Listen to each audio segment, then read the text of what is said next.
Woke up this morning, coffee in hand, flipped on the screen, my favorite man. Crafty's on the TV, chipping that stone with obsidian and flint, he's in the zone.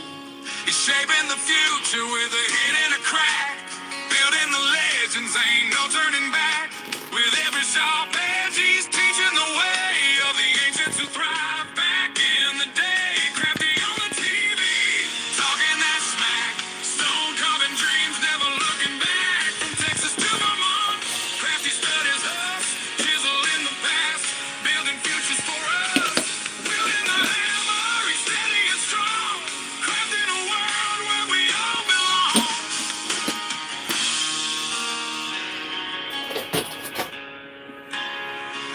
Underneath those layers of dust and grit, finds a magic every little bit. A sculpture of stories buried in the ground. Each piece he uncovers wisdom abound. With every collision, the sparks start to fly. As the old world awakens, we question why. He's digging deeper where the shadows play, reviving old crafts that could fade away. Crafty on the TV, talking that smack, stone carving dreams, never looking back. From Texas to Vermont, Crafty studies us, chisel in the past, building futures for us. Wielding the hammer, he's steady and strong, crafting a world where we all belong. And in this life, we're all just searching for a place in the world, a way to keep working. With the flick of his wrist, he brings forth the light. And every gray morning, he makes it feel right. So gather around, let the stories unfold. Crafty's our guide through the young and the old.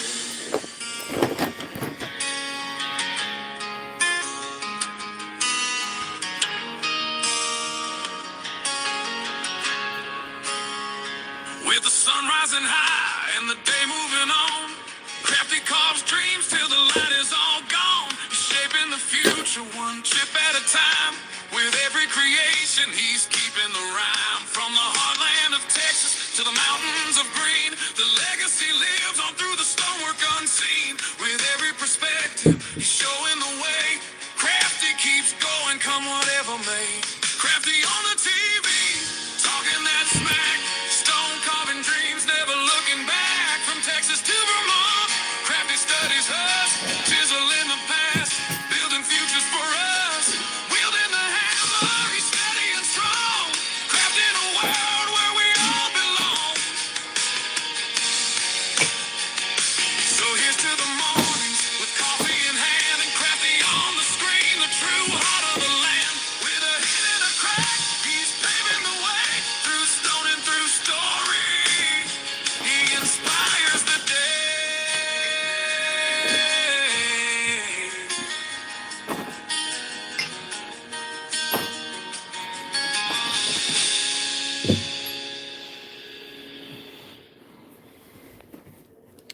Hello, hello. Let's see who we have. Let's see who we have with us today before I start flint napping. Okay. Let's see. I see some people.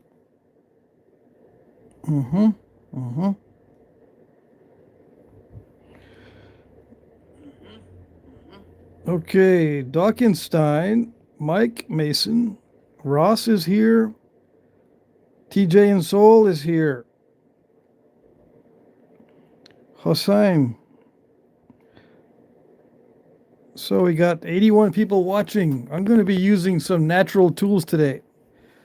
We'll see what we can do. I'm going to see what I can do with natural tools today. I haven't used them in a while. Not from scratch anyway. I'm going to do a rock to point with natural tools if I have enough time. All right, hammerstone, antler, bone, whatever. I'll just throw it all in. The only thing I don't like using is natural abraders, so I'm going to use the artificial abraders. Yeah, Mike says, yeah, I'm going to do the allergic hobbit today. Yep, I'm going to transform into the allergic hobbit for just today. Just today. That's it. Okay, so I'll be testing this out. I don't know which hammerstone is going to work well on this. This is Knife River Flint. Okay? It's not that easy to knap with natural tools. I'm going to try it anyway. I have some Georgetown that's easier, but for some reason the lighting doesn't like Georgetown. Anything that's light gray. Like I did a video earlier on this tile stuff, but for some reason if I have light gray, it washes it out. And for some reason I can see it perfectly well in my viewfinder, but when YouTube processes the video, it doesn't do it right. And you can't see the detail. But you can see the detail on this darker stuff, so that's what I'm going to use. Okay? So let's see. This is a quartzite hammerstone. And we're just going to suffer through it if it's nasty stuff. Okay? I'm not going to be trying to pick something that's super good to knap. Okay? Hopefully this side's better than this side. And this Knife River Flint can be unpredictable. And I might break my hammerstone in the process. But I've got other hammerstones in the box or the bin over there. Now, should I explain everything step by step by step? No. Because if I do that, then I'll never finish. I won't have a chance on finishing. Besides, I have other videos that I explain more. It's basically the same thing every time I knap. It's just slight differences depending on what I'm knapping with and what I'm knapping on. Just slight differences. There isn't a major difference. Sometimes there's a learning curve, and some learning curves are harder to learn than others. But that's a function of how much practice. It's not, the concepts are not difficult. The angles are pretty much the same. It's just the subtleties are difficult to get good at. Those little tiny tweaks can be difficult to master, okay? But everything's basically the same. One difference with natural tools is there's a lot more force required. Okay. As you can see, my hammerstone is becoming deposited onto this Knife River Flint.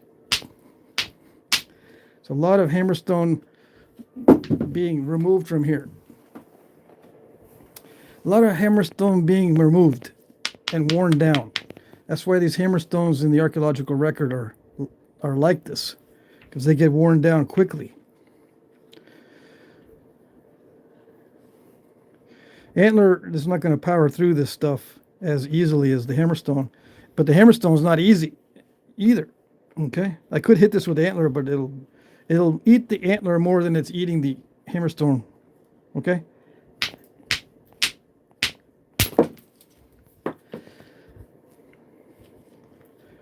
All right. And if I'm not careful with the hammerstone, I can easily remove way too much. But see how see the dust? That's from the hammerstone.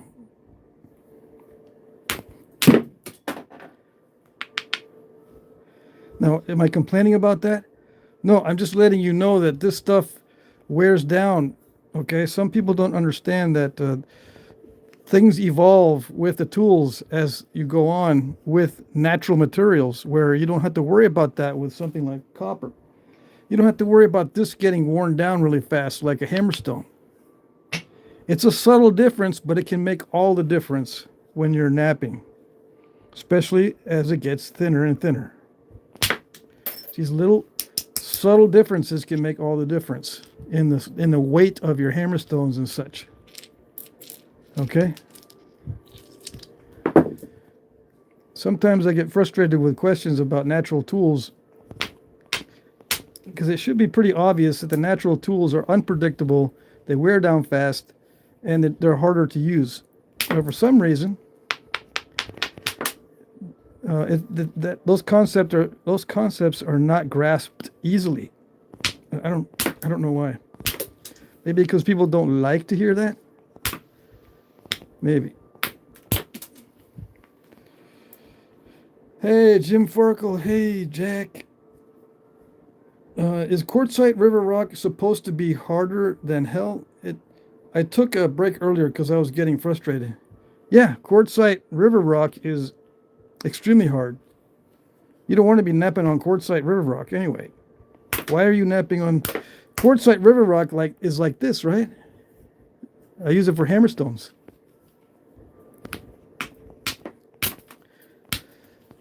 Not for arrowheads. Oh, okay. So that hurt. That last hit. Let's see if I can get this to thin down. Let me hold this with something that has a little more padding. I have to hit this very, very hard. Okay? All right.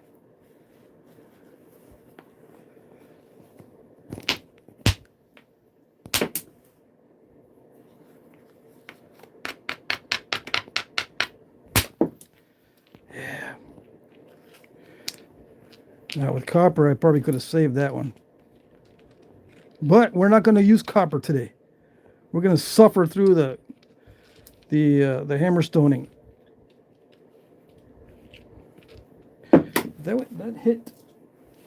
That hit right where I was supposed to hit. Yeah, it's just supposed to take that away.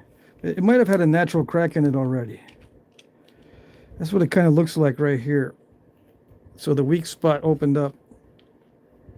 Yeah. Let me try the other one. If not, I'll come back to this one. Let me try this one here.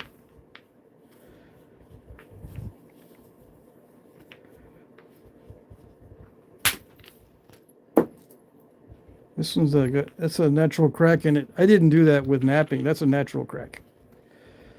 All right, let's see. What else do we have? We got some of this knife river in tabular form, sort of, kind of. Maybe that'll work.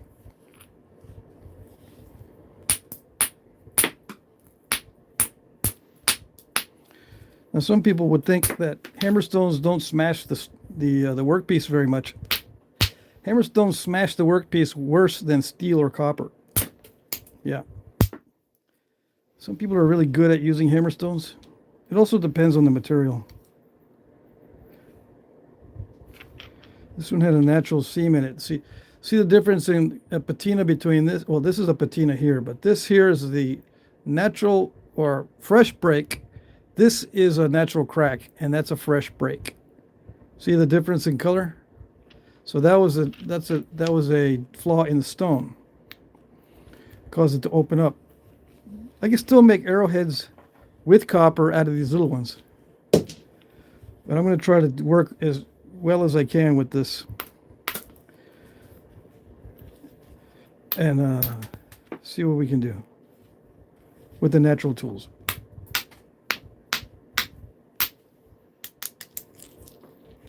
This might be a solid piece.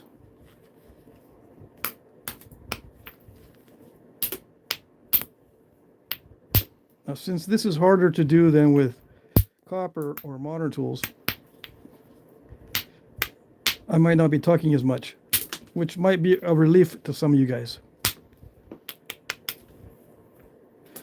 And just so you know, Native Americans did use copper for knapping, in case you did not know that. We just don't know to what extent.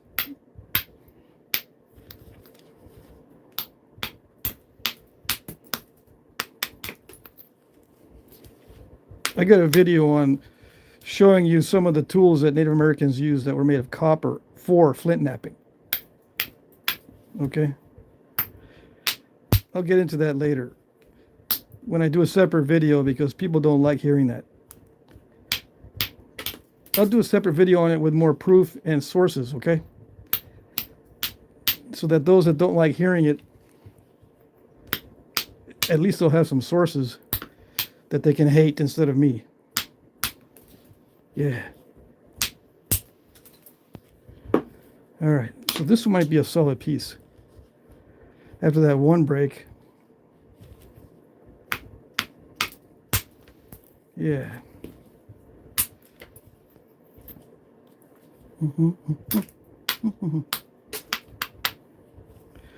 And the Knife River Flint is not an easy material. Okay, an easier material would be a heat treat or a high grade raw. This can be high grade raw, but sometimes, especially with the existing cracks, it is a pain. Yeah.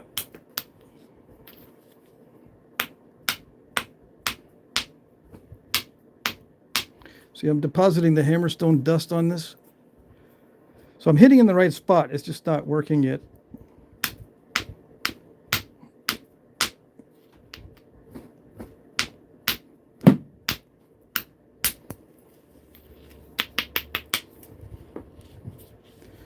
I don't think there's a natural crack in there.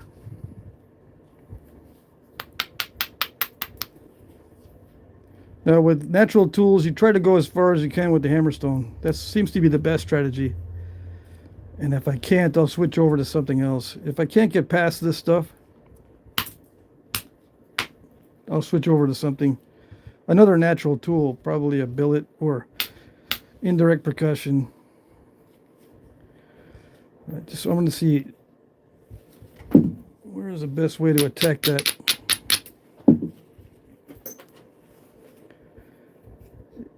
So I'm using a more narrow area of the hammerstone to get in there. See how that's more narrow than this other side? See if I can zigzag it.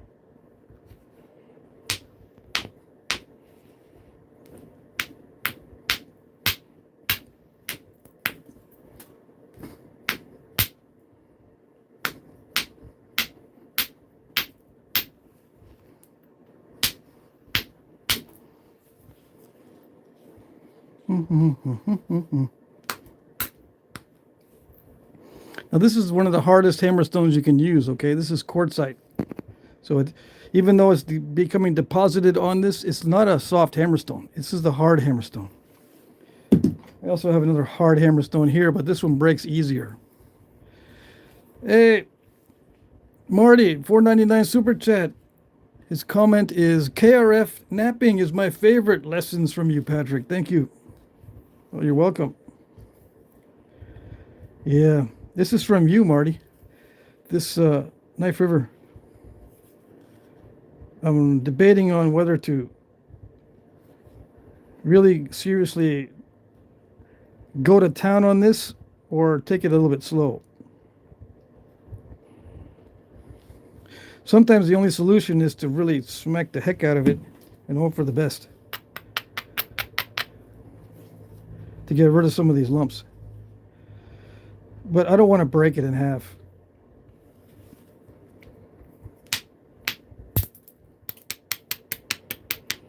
I can be more accurate with copper indirect percussion, but I'm going to use a hammerstone instead.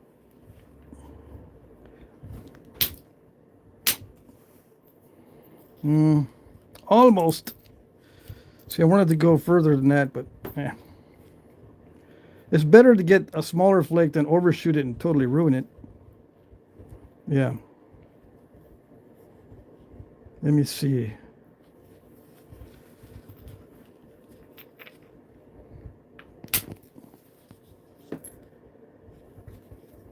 Might be able to zigzag it.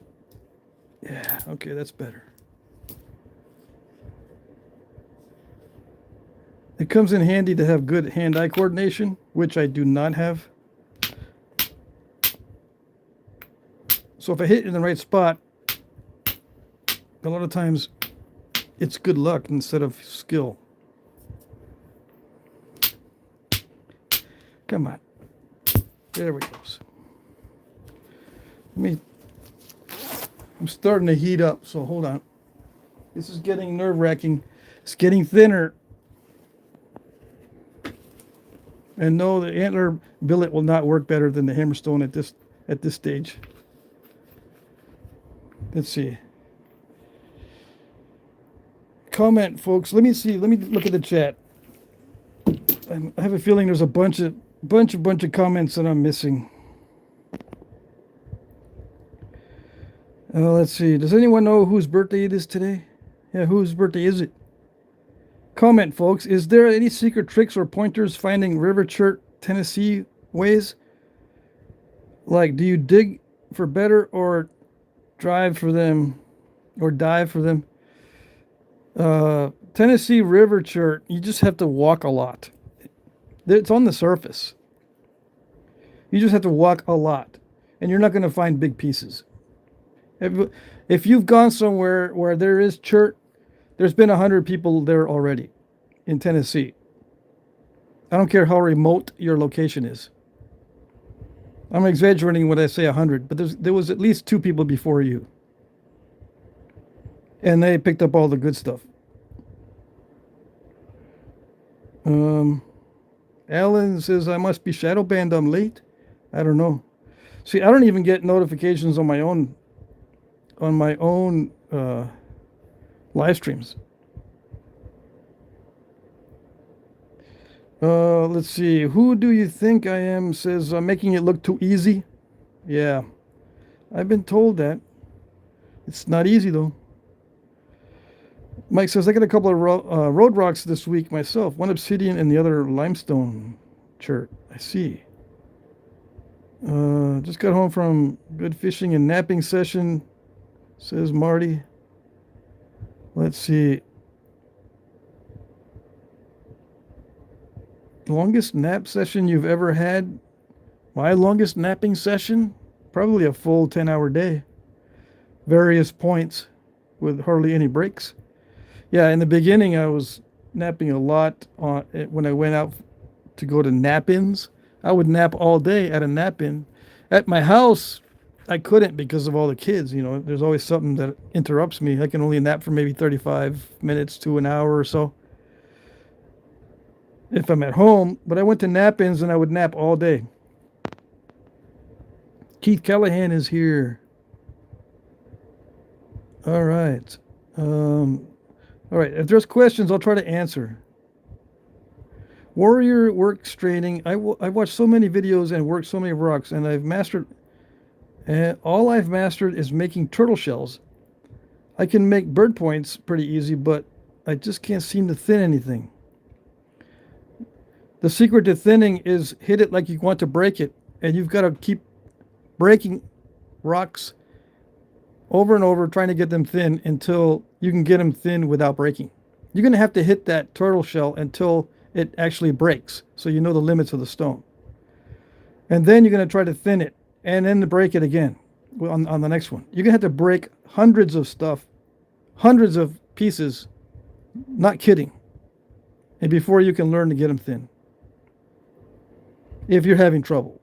Now, some guys pick it up right away. They never say that. They never say to me, I got lots of turtlebacks and I'm kind of miserable and I think I need to go to a therapist. No, they don't say that. Some guys pick it up right away. But if you're having trouble, you'll need to break literally hundreds of them trying to get them thin. Okay? So don't be afraid to break it.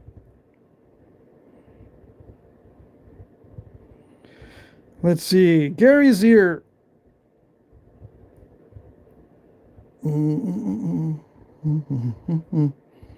Mike Mason says, dang, Patrick, can't notify yourself? My brain does that to me with my actions sometimes.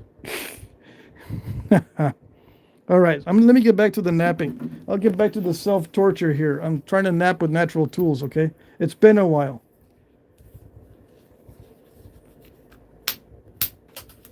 This is Knife River Flint, raw, not heat-treated. Now, heat-treated would be better. Yes. It wouldn't be taking its toll on my hammerstone either. But I'm just going to wing it with what I got. Yeah. Actually, this piece of Knife River Flint is not too bad as far as knappability. I'm able to hit it extremely hard and it's not breaking in half. I did break some other pieces in half though, so to be fair, it hasn't been all nicey nice. All right, so I'll try a little bit more with the hammerstone.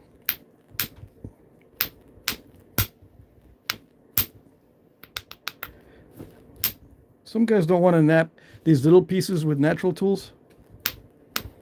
And the reason is it's hard to hold on to these, I'm guessing.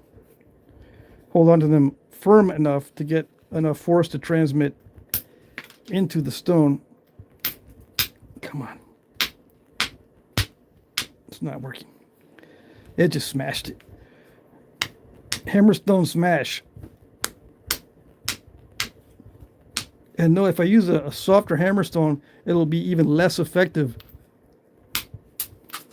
Okay. There it goes. There it goes. Alrighty, so now we're cooking with gas. I got rid of the worst parts. All right, so that was the easy part. Okay. Now comes the challenge of trying to find the tool that'll work on this to thin it down. Okay? All right. Let's put the rest of it away because I think I can do it. I think I can do something with this.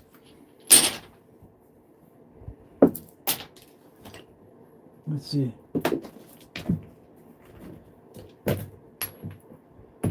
All right, let me see. Let me get comfortable here. Hold on.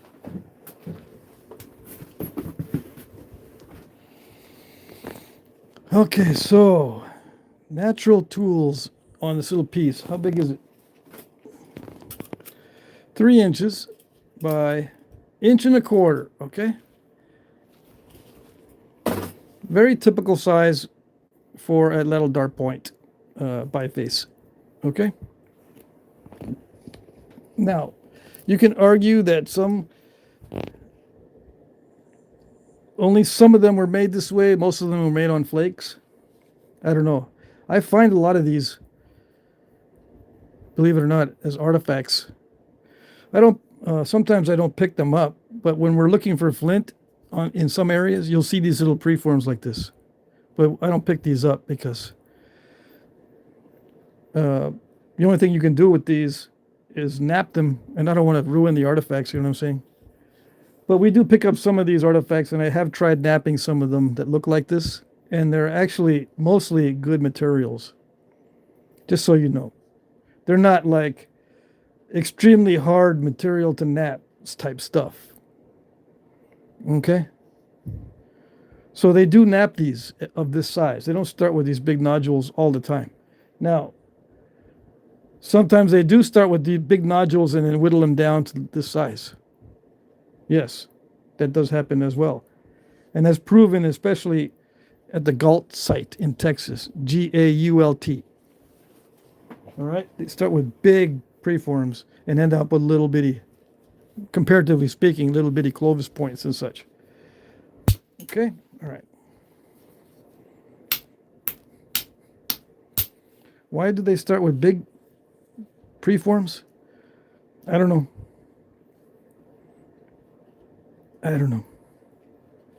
Nobody knows. Okay, let's see if we can. I'm going to try a billet to see, just out of curiosity, and see if I can actually skim off a couple of good flakes. Is that a good? Yeah, that's not too bad. I think this is it's either whitetail or mule deer. Yeah, I can skin off some flakes with that. Good. Yeah. Okay. I don't want to get too cocky though.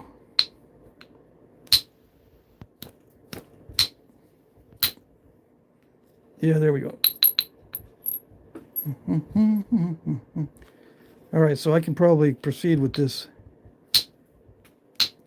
And the same rules apply. Just thin the ends down first before attacking the middle. And I'm striking fast, extremely fast, and much faster and harder than I would be with a bopper, which you lose some measure of control, and it does make indentations in your percussion flaker. So I'm trying to skim off the other side, the surface from the other side.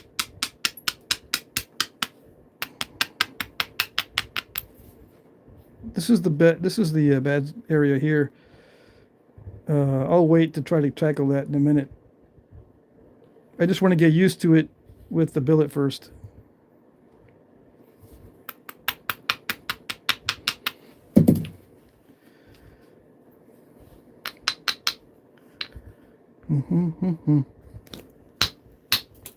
Yeah, I'm striking fast and very, very hard with this billet.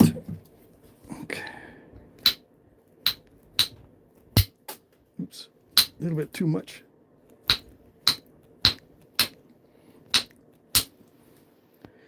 Yeah, like that.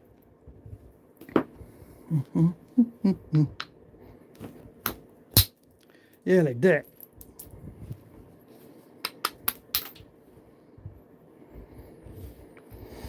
Okay.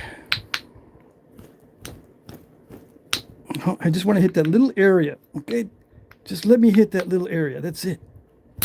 Yeah, like that. Yeah, like that. Okay. So far, not too bad. Not too bad.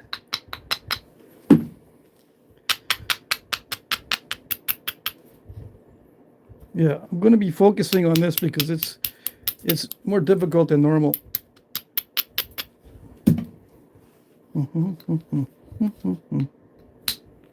Yeah.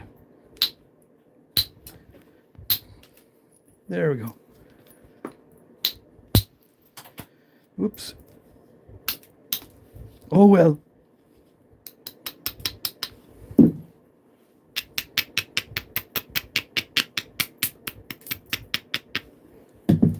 Actually, we're getting down into some good material. Once this outside stuff was kind of crusty, but down in here it's starting to get good. Yeah.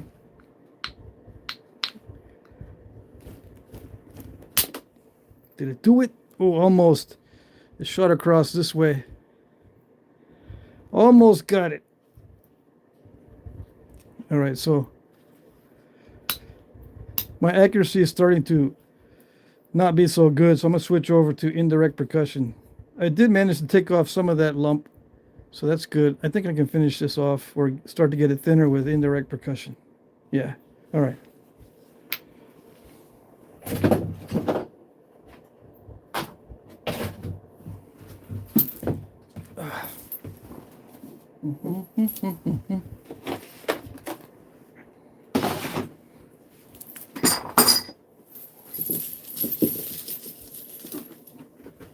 I'm surrounded by stones.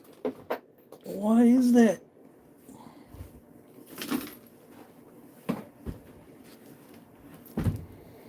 Okay, so we'll switch over to indirect percussion. So I got two of them. Yeah, I've got two indirect percussion flakers. Okay, both of these are either, well, I don't know. I forget now. I think this is an elk tine and this is a white-tailed deer antler. Let's try the elk tine first. This is a white-tailed deer antler. No. Elk. This is elk, I think. Yeah, this is my oldest billet. This is like 15 years old, or no, maybe not that old, but close. Yeah, okay. Yeah, okay. I think I might be able to do something with this.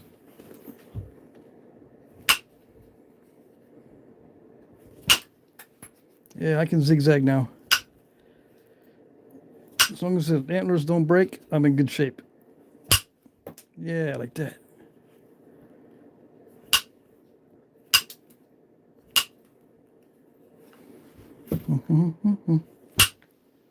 Oops, come on, come on. That's not good. Alrighty, I see what you're trying to do.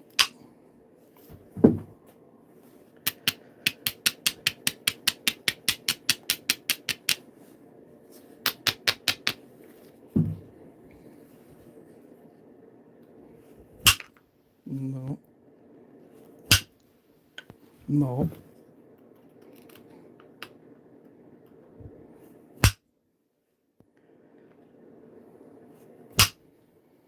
Yeah, it's being stubborn.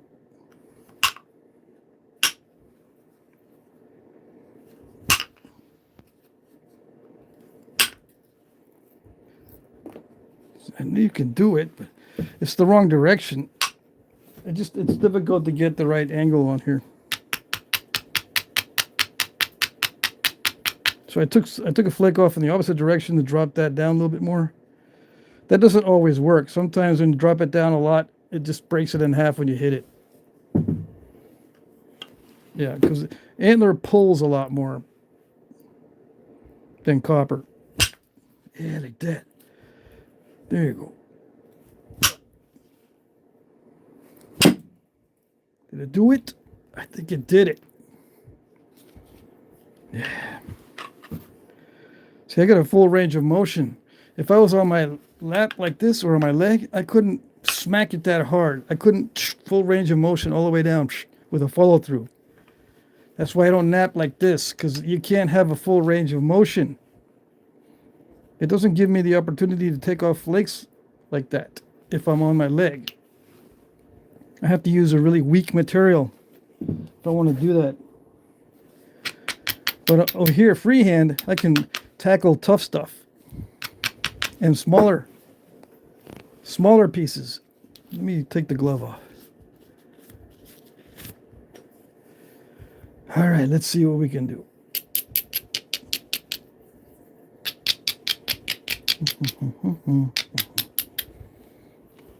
All right.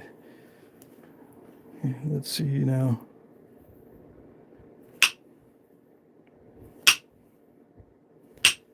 Come on.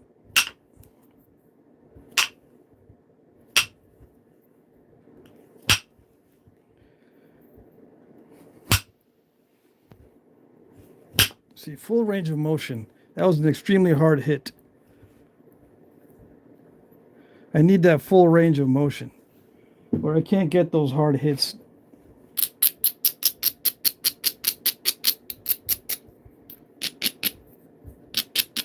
And yeah, I'm using an artificial abrader, but it's so much faster than trying to do the abrading with a hammerstone. I'll get you later. I'll thin this down a little bit later. Right now I'm going to try to thin down the base a little bit more. Hopefully I won't break it. I broke off the end earlier. Yeah, like that. We're still in the crude stages, okay? But it gets more and more difficult as I make progress. But we're still in the crude stages. I don't need to be perfect during this stage. I just need to thin it.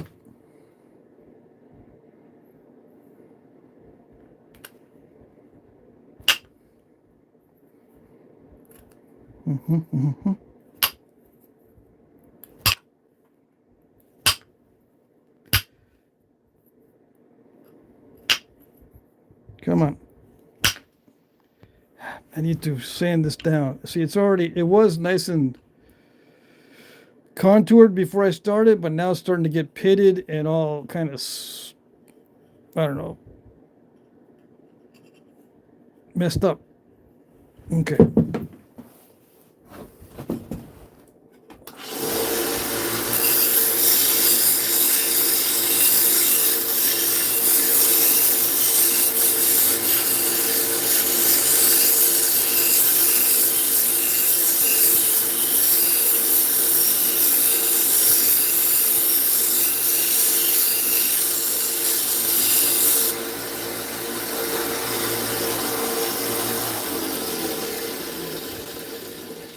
So much faster with the belt sander. Oh yes, that's a lifesaver. Yeah. Stress saver too.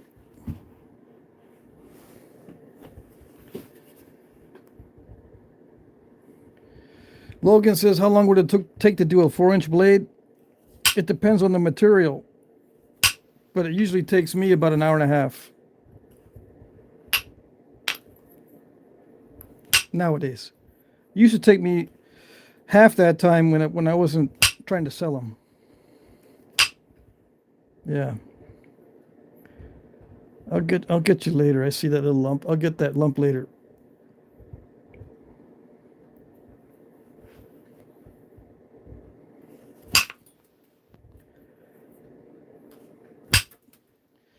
I wonder why people ask how long it takes to make certain blades.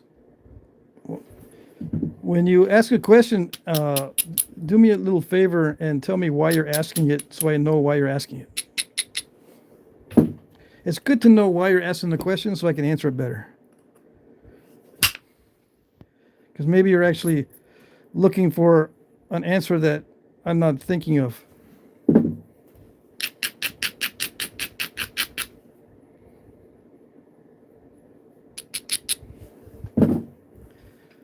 Because if you're asking how long it takes to make a 4-inch blade and you're wondering as a new guy or as an advanced napper, there's going to be a different answer. Because as a new guy, I'm going to tell you the basic answer, which is depends on the material. But if you're an advanced napper, you're already going to know that it depends on the material. So let me know why you're asking the question.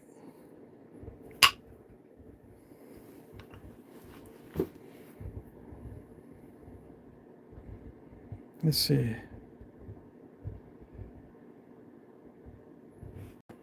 It says give him the 5-second blade.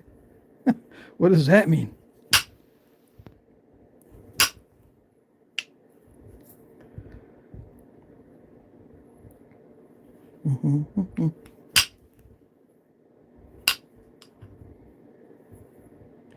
So now it's just I'm trying to pick at the edges a little bit to make them less wonky, and also trying to set up the areas for striking so I can eliminate these lumps. I got lumps and stuff. I got one lump here that's pretty stubborn. I might be able to pressure flake that one out, and then I got a lump right here. I'm running out of space, so I have to switch over to something more precise like pressure flaking here pretty soon. Yeah, something to get in there with a little bit more precision.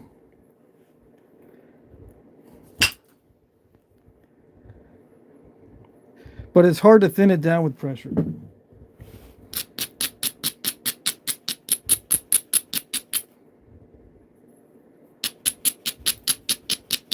I can do this with hammerstone too, like I was doing it earlier, but it wears out the hammerstone and it takes longer. Yeah.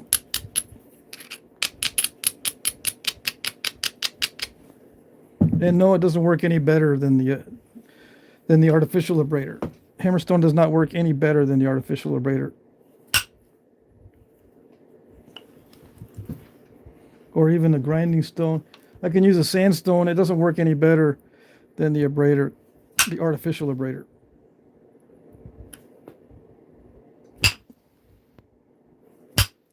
There we go.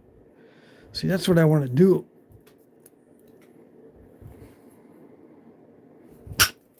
Yeah, like that. Now just a few more and I'll be happy. So let me set this up. I'm going to set it up for a flake it through here. Okay. I'm wondering if you can actually see what I'm doing.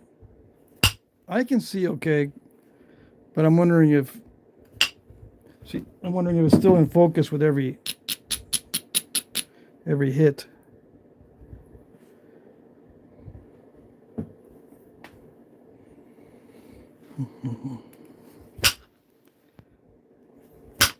Okay, come on.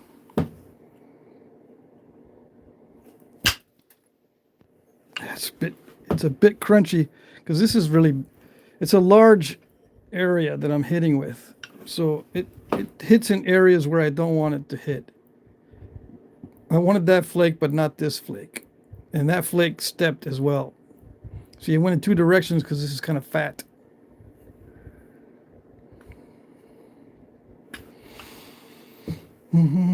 But I can't whittle this down to a sharper point because it'll break off.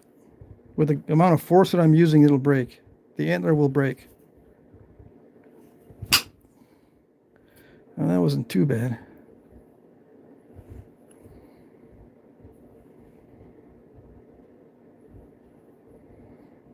It wasn't good enough though. Yeah.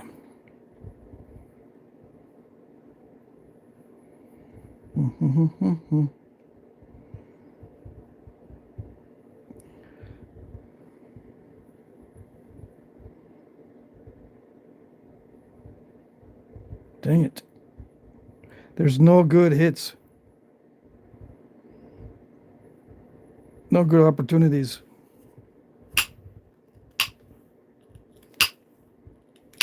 I'm going to have to sculpt the edge a little bit to get a good opportunity here.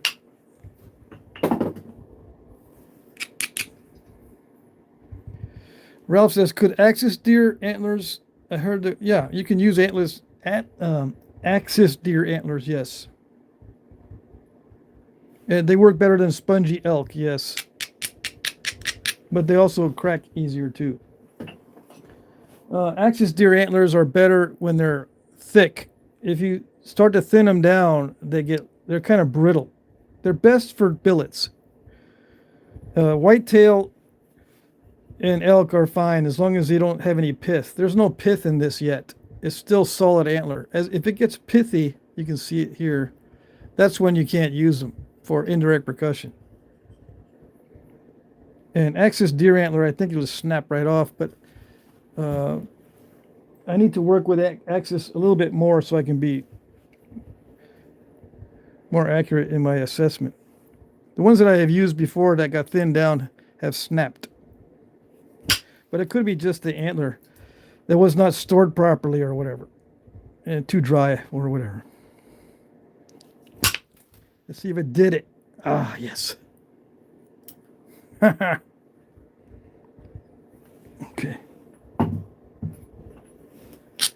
Alrighty, so we have a steady viewership, which is good. It's not bouncing all over the place. Sometimes I'll look up and I'll see 300, sometimes 90, and then back up to 150, and then back down to 35, all over the place. It's steady at about 150, 170. Good. How about that? Yeah. That's it. Looking for thinning flakes like that. But I have to have a full range of motion. I wouldn't be able to do it like this. There's no way I could have done that on my lap. I'm hitting really, really hard. Not right now, but to get these lumps off requires a lot of energy.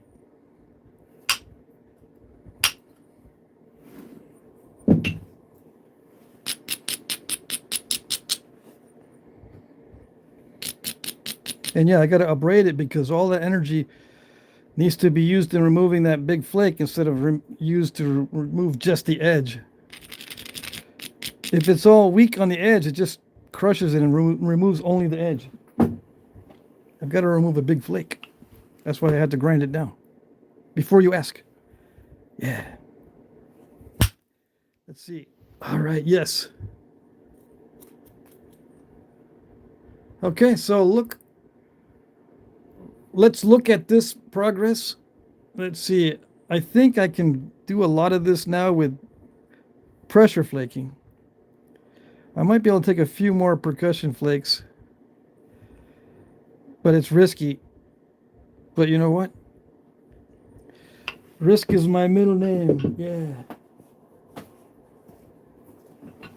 Where's my... I need to set up the edge a little better before I think about taking off some more percussion flakes.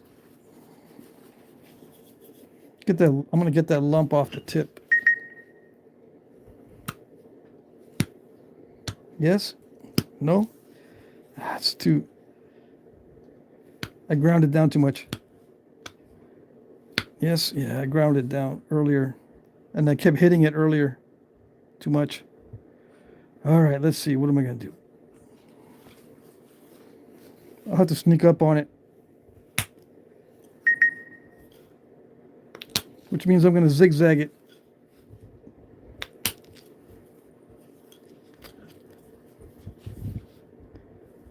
There it is. Voila. Okay, so I'll just keep doing that.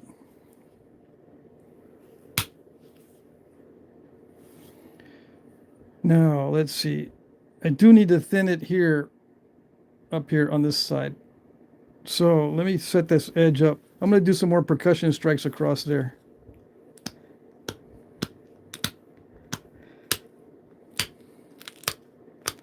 Luckily, we have dry weather in the winter time here. It's extremely dry right now. It's like 12 degrees outside.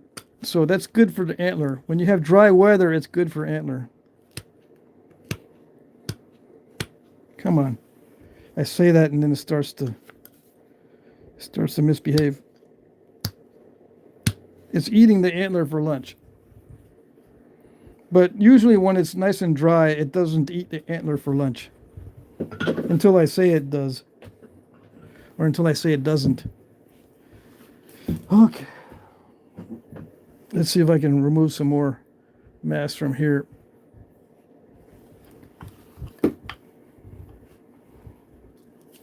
Oh, that's the wrong billet. This is the correct billet. All right. Or the correct mallet. The correct mallet. Oh, that crushed it. And not in a good way. That crushed it. See, it's crushing the edge, but not in a good way. That's better.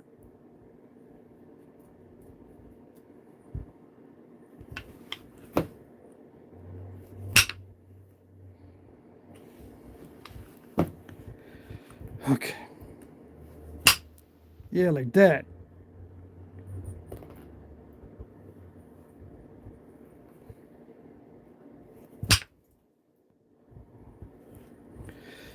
It kind of crushed it and removed the flake.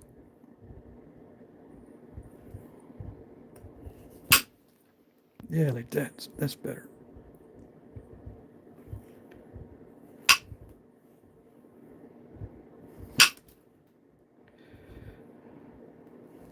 I see that I'm gonna have to do a lot of damage control. So I got a step fracture right there. Not good.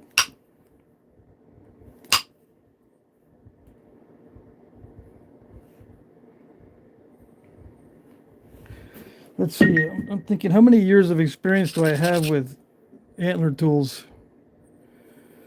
Let's see if I can add this up in my brain. I work with antler tools on and off, so I probably have 5 years of experience with nothing but antler tools, antlers, hammerstones. At least 5 years experience, continuous. Yeah, so I can't do everything with this stuff, not even close.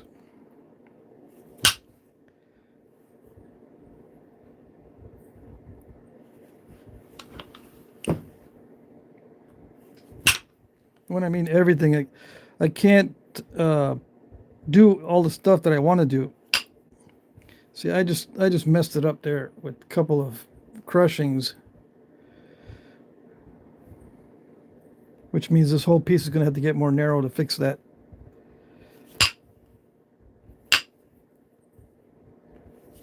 As it gets thinner, that's what happens. Okay, so one of those popped out. Okay. So if I get it any thinner than this, I'm going to have trouble on the edges.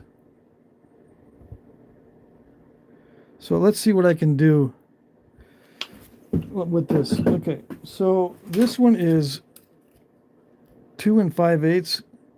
I think it was like 3 inches before by 1 inch.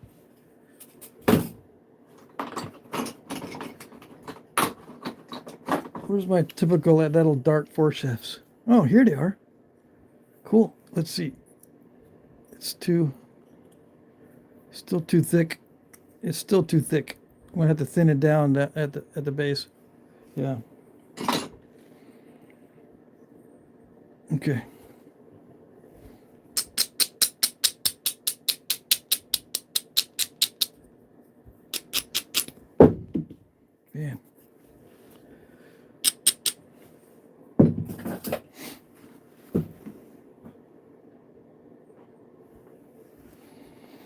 Okay.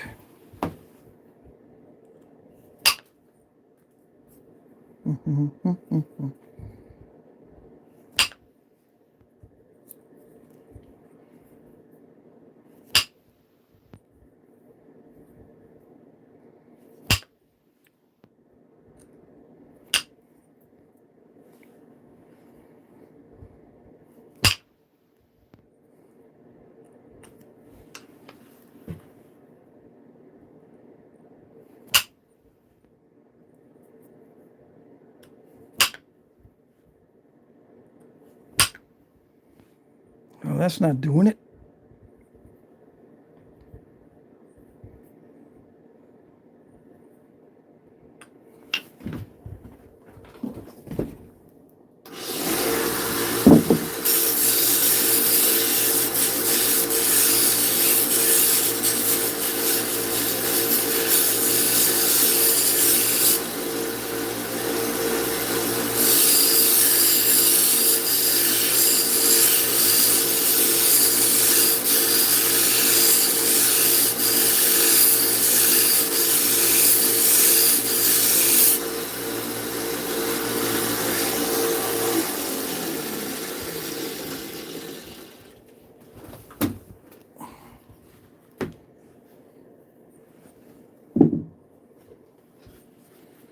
I had another roll around here somewhere that was smaller than this, less bulky, and I can't find it.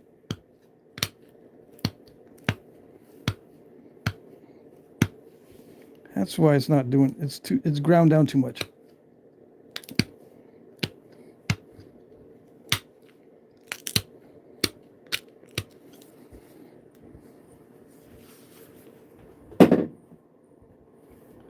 Let's just barely grind it. Yeah.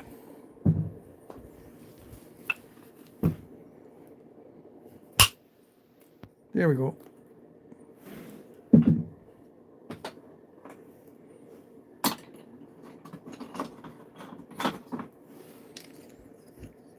We're using this one. I think we're going to use this one. This 4-shaft.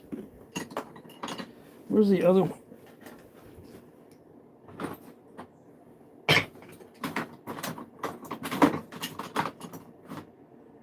Well, I guess that's it. I guess this is the one we're using. All right, so it almost fits. I have to thin it down a little bit more. This reminds me of the other one I made with copper. The other point that I made like this with knife river flint, very similar. On the live stream. All right. And I'm just going to clean this up with pressure once I get it thin enough.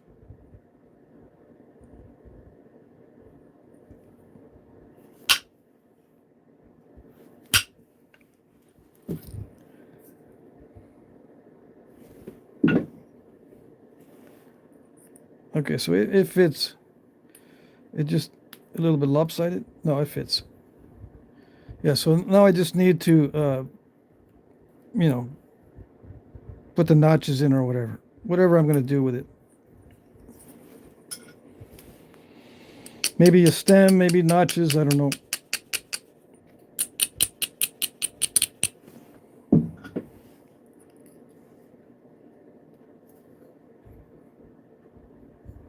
Yeah. Okay, so let's see. Is there any area that requires a lot of whittling down?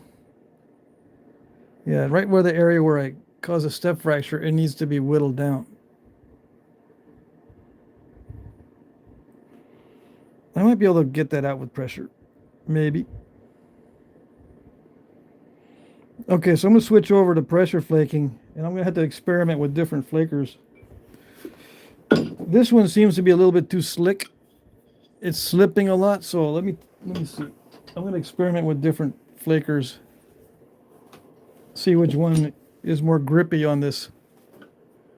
And I'm going to switch over to I'm going to switch over to this pad.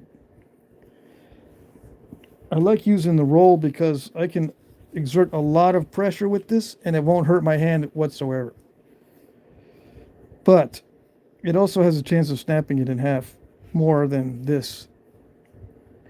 What am I going to do? Let's use a roll until until I can't use it anymore. Yeah, how's that? I don't know if I like this flaker. Let's try this one.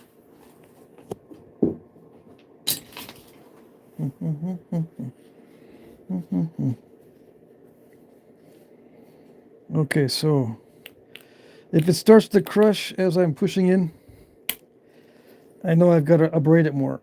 And what I'm going to do is I'm going to do some passive pressure, which means I'm just going to push on it until the flakes are released by themselves.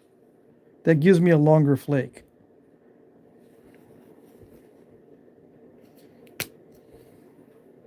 Yeah. See that? It gives me a little bit longer flake.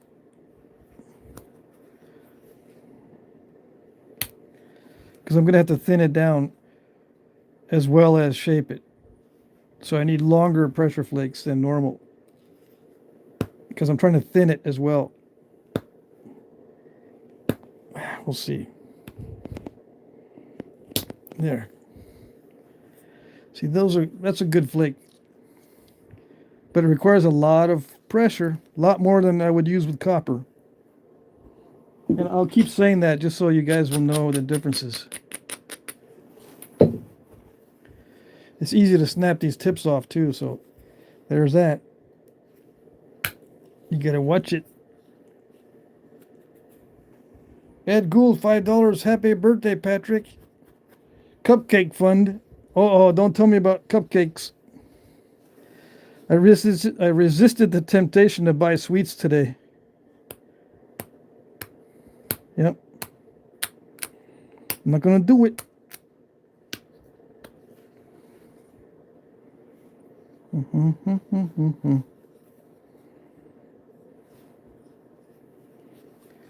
So I'm going to thin down the ends first.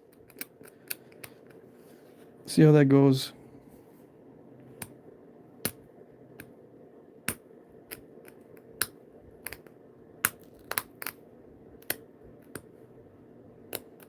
And I can't just be happy-go-lucky and, you know, take pressure flakes anywhere.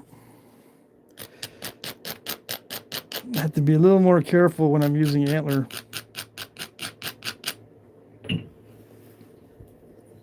Okay. Let's see. Yeah, I crushed it, so I need to abrade more.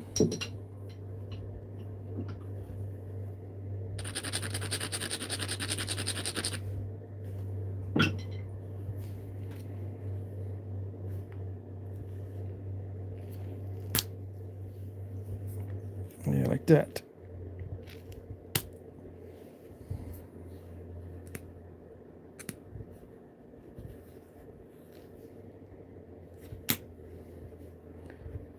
So normally I'd be thinning this with percussion if I was using copper, but with this percussion flaker, the tip is way too fat, and I don't want to make it any narrower. I could make this look like this and do percussion flaking with it, but it would break off after about 4 or 5 hits. So it has to remain fat. I can't get that fat tip down in these areas to thin these down at the tip of the projectile point or the workpiece. So I've got to try to pressure flake it, which means thinning requires a lot more force. That also in turn means that the edges have to be more robust.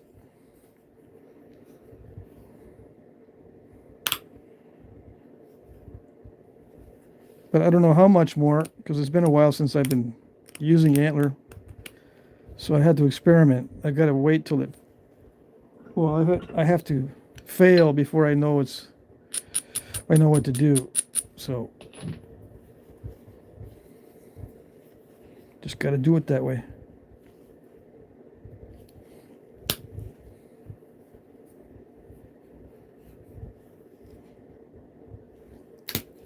I like these rolls because no matter how hard I push, I don't feel a thing on my hand. Yeah. And there's no chance of me penetrating this and sticking myself with it. Although it's pretty dull, but I have had that happen where it gives me a bruise.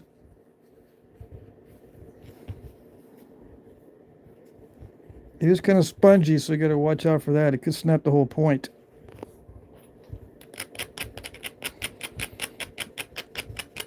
It's just one more thing that makes it a little more difficult to use natural tools. I could use my other pad. Yeah, it's more stiff.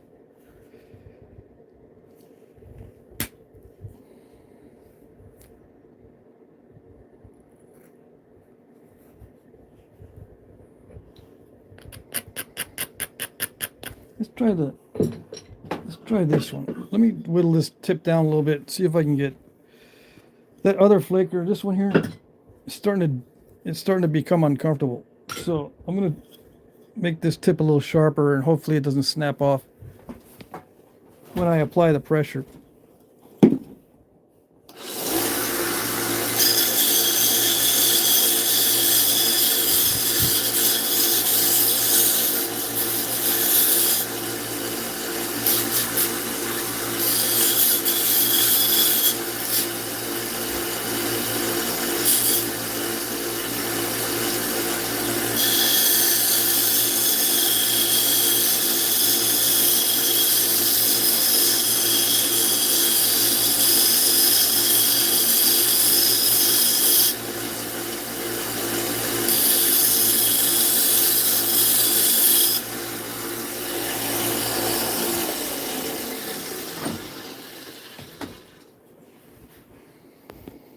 All right, let's see if this does something. See, it's a little bit more pointy now. Actually, that's too pointy.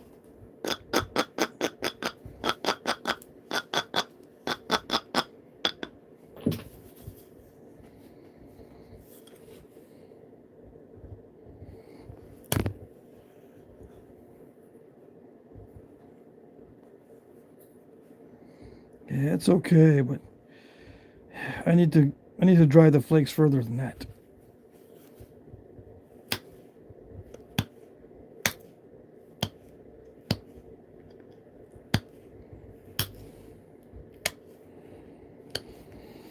I'm setting it up to do some more percussion. Yeah.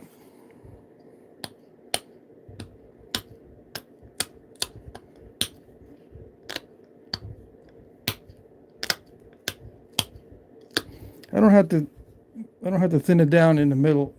I just want to get it tapered at the tip. So to remove this lump right there on this side, to remove this, I'm going to have to use percussion. What I'm doing is I'm using pressure, but I'm just going to the center and not going over it. So it's not reducing it down in size. It's just getting more narrow. Yeah. But with percussion, I can get that flake to travel further and travel past center.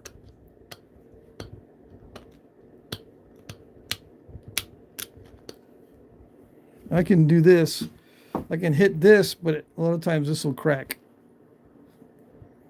So I'm not going to use this for percussion.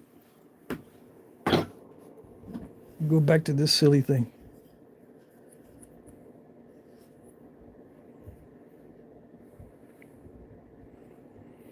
But I can't make any mistakes at this stage, because if I do, it won't be able to be worked out. The damage control is difficult at this stage.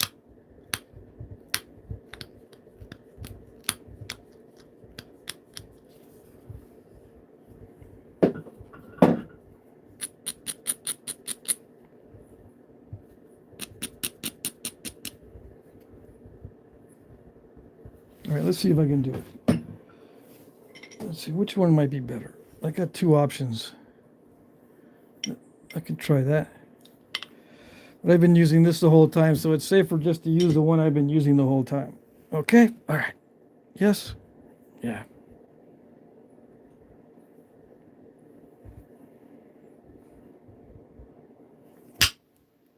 Mm-hmm. Yeah, it still went only to the center. See that? It's supposed to go over the top.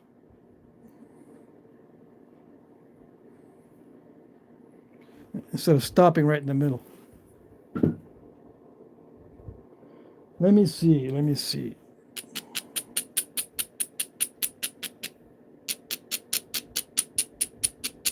I'm afraid to hit it harder, but I might just have to hit it really, really hard.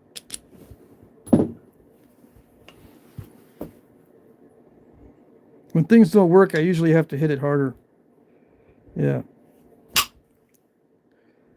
I think that might have done it. Or at least a little bit. Yeah.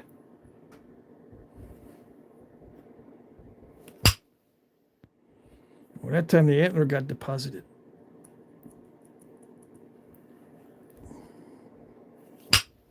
Yeah, the antler is not going to do it.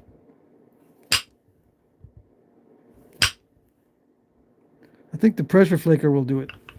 All right, so here we go. Let's see. No. The limits of the antler keeps eating the antler for lunch.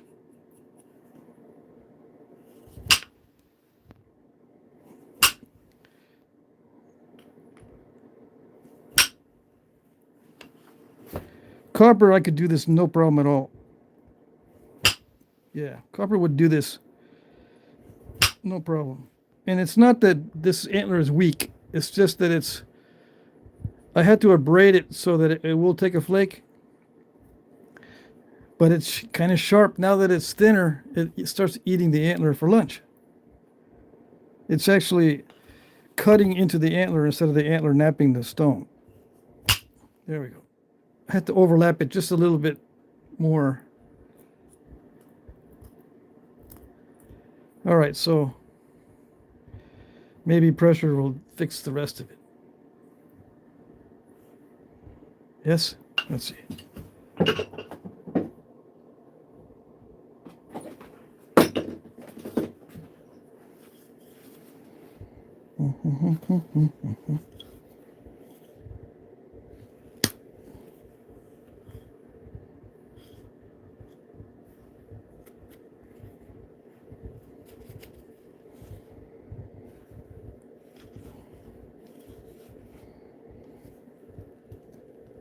Yeah, it's not going to do it.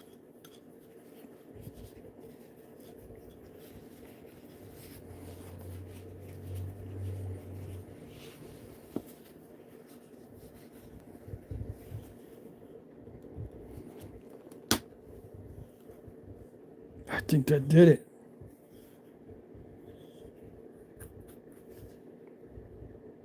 Yeah, okay, so just a few more like that and it'll thin it down. Yeah.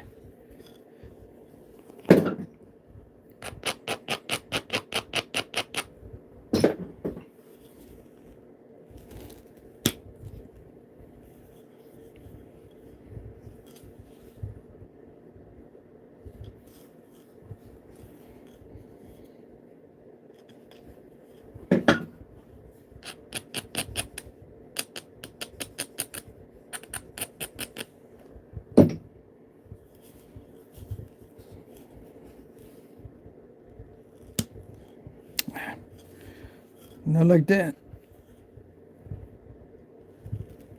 Well, that's not going to do it.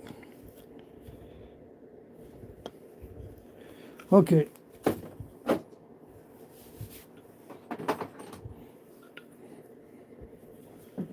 It's requiring too much pressure, so I got to use something more firm.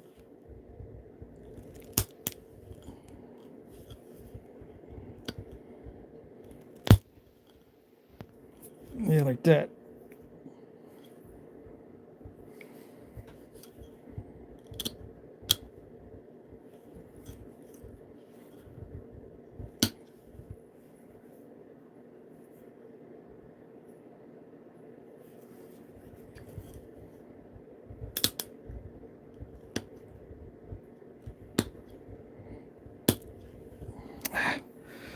Okay. Yeah, I'm going to be fussing, believe me, because I know I could do it. It's not cooperating.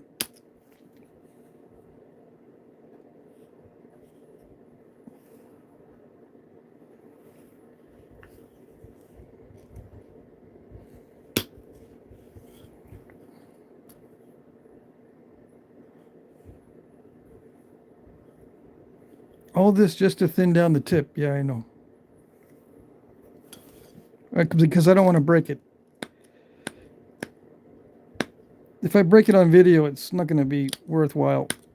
So I have to make sure I don't break it, which means I have to leave it a little bit thick and go slower and then deal with the consequences. Yeah.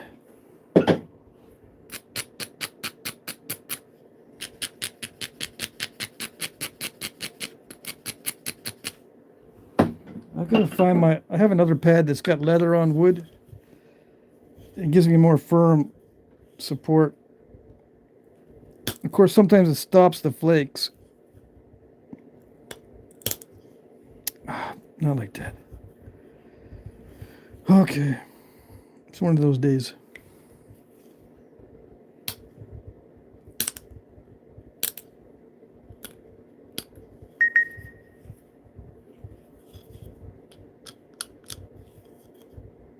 No.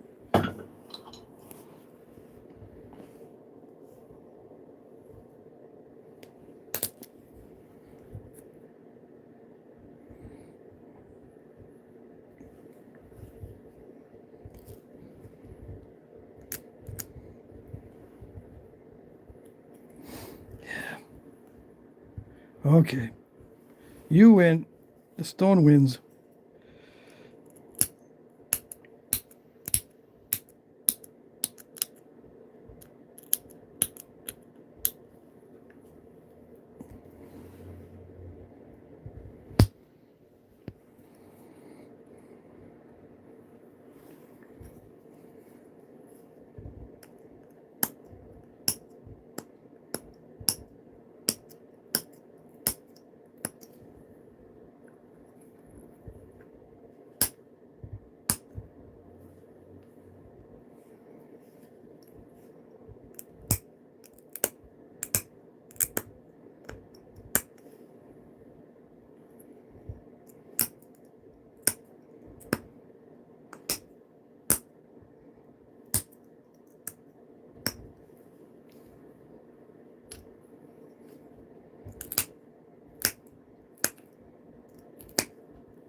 Okay.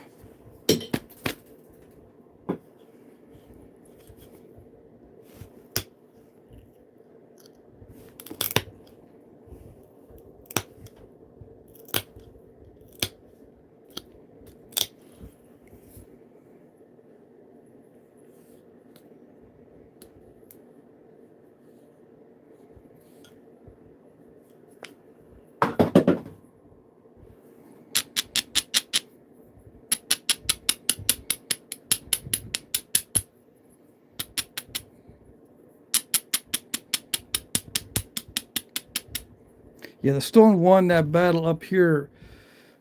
I couldn't thin it down anymore, so I just gave up on thinning and just cleaned it up.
Yeah, it's not going to want me to, it's not wanting me to thin it down anymore, and I've tried, so I'm just going to sharpen it. Yep.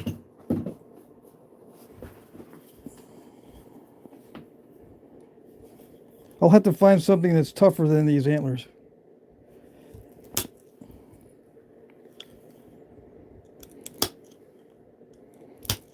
Next time I want to knap something this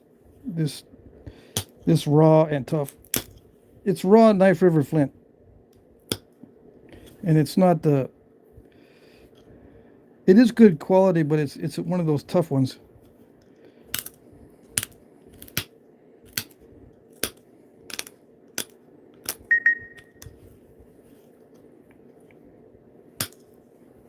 And yeah, I can find tougher antler, but I don't heat these up. You know, I just look around and I experiment with different antlers and see which one is going to work.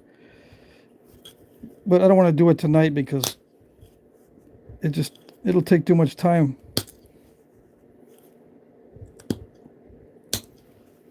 I'll do it on another video, on a long format where I can spend 2 hours on something, just on one thing. You know, just a single 2-hour pressure flaking video, that kind of thing.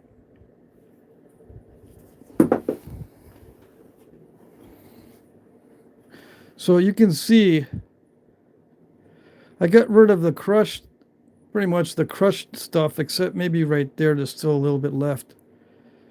But in order to thin this down, I need something tougher than what I'm using. See, this starts to flake and crumble and chip too easily. And it was already starting to develop a little notch too. See that? I need something a little tougher than this particular antler. I do have this one. This one might work, but it's a little bit different in consistency. And when that happens and I'm not used to it, I could easily snap this in half. Just a subtle difference in it. If it is as hard as I think, but I overestimate the amount of force, I could snap it in half. I don't want to snap it. So it's just a matter of experimenting to get it thinner. Now, to be effective, it doesn't need to be any thinner than that. But I was trying to get it as thin as I could with copper. But until I can find something tougher, I'm not going to be able to.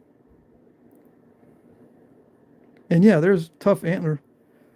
There are pieces of antler that are pretty tough.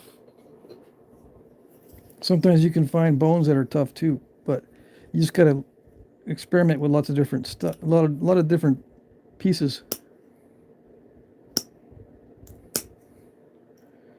This one is pretty good, but I reserved this one for special occasions because it's one of my best notching tools.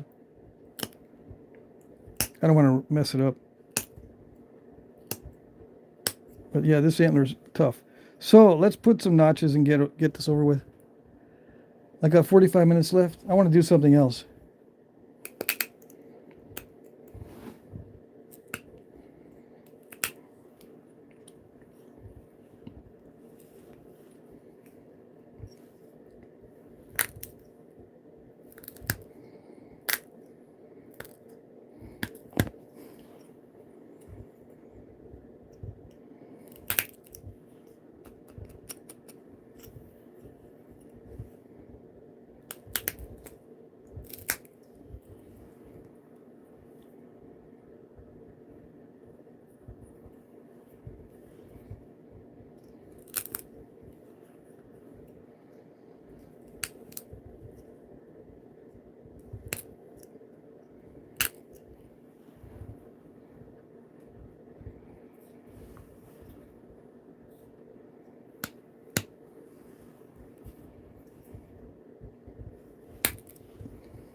Yeah, sorry I'm not talking to, at this stage. I'm trying to learn the tools.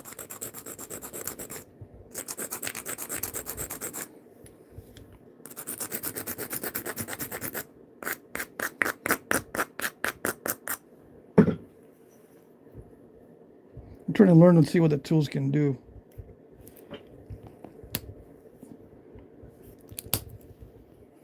Yeah, it's not going to let me do what I want.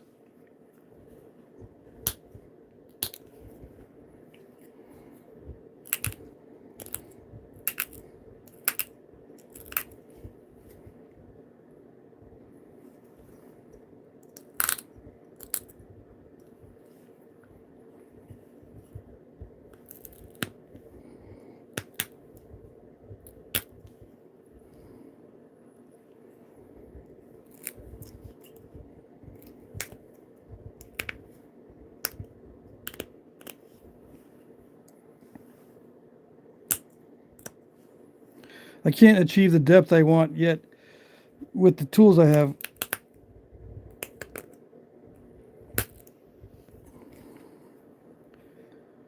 The depth of the notches that I wanted. So I just blew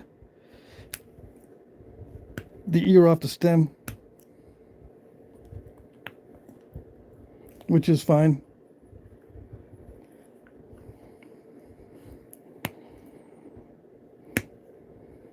Yeah. These tools are not tough enough to do what I want. See that? That's one indicator that either I got to thin this down more or heat treat the next one so that I can use these tools. It's not going to do what I want with the tools that I currently am using. So I've got to either change the stone to an easier one to knap, or heat treat this one, or do like I did. I just changed the design. Instead of narrow notches, use that size notch. Yeah.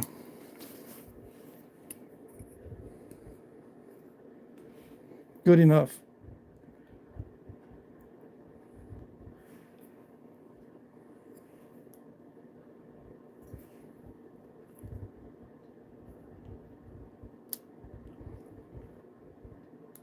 So I want to move on to something else so I don't have to be focusing only on the knapping. But hopefully that'll give you an idea of what it is to knap with this, just to answer the questions, although we don't have that many people watching. Hopefully the ones that are watching are the ones that wanted to know about it. Okay, so let me switch to something else and go back to copper.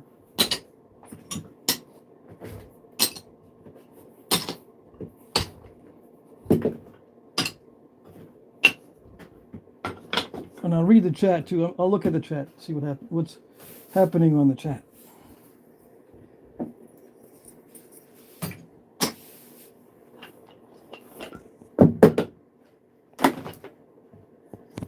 There's always the question of how they do it back in the day, and the answer is with lots of pain and suffering. You just got to find the right tools that'll work. Okay. What did I miss? Let's see. Tim says all you need is a little rosin and charcoal glue. Yeah. And some lashing on it. What did I miss? I'm looking for questions.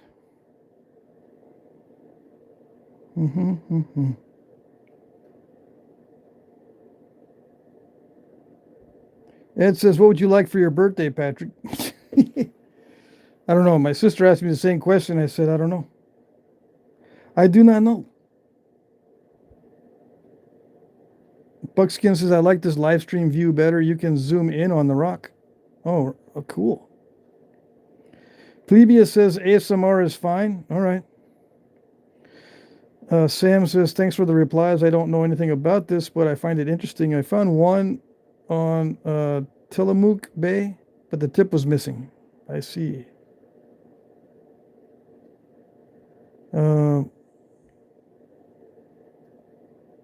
Let's see here.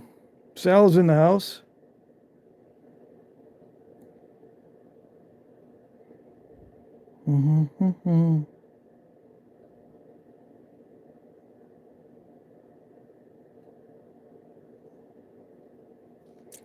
Let's see. Talking about some prizes. You guys are winning prizes somewhere else? All right. Sam says, what's the average price for an arrowhead? The way I do it, I just do it by inch. I mean, the base price is $6.50 per inch. Unless you have a rare material or it goes above, let's say, 9 inches or more. The longer the point is, the price gets pretty high. But yeah, $6.50 per inch is the way I calculate the base cost. Oh, it's probably higher these days. But I pay for shipping, so if you guys, like during my auctions, if you guys pay a little extra, I pay for shipping, so it covers the shipping. You know, the bidding process generates the maximum amount of money, and that helps to cover shipping. All right.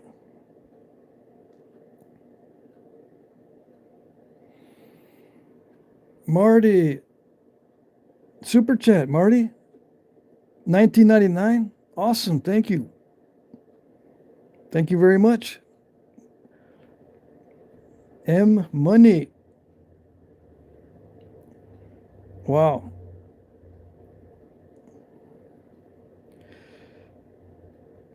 Ed Gould says $10 an inch is cheap. Yeah. It depends on the material. It is cheap if it's really fancy material.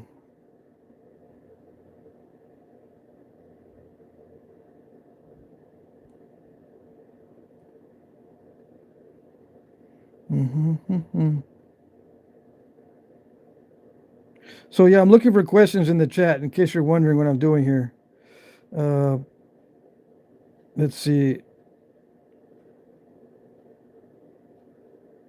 Sal is napping some obsidian. You guys are making resolutions. Flake says, Flakesguard said, my resolution was not to make any resolutions.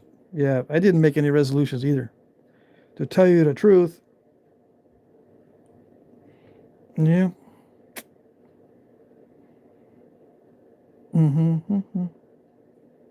Okay, so I don't really see questions.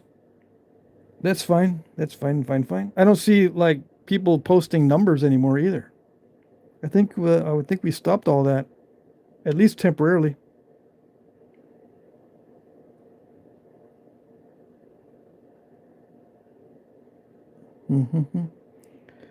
Let's see. Okay, so let's go to the end. Hey, Sal, $9.99 super chat. Happy birthday. Thank you very much. Thanks, Sal. Awesome.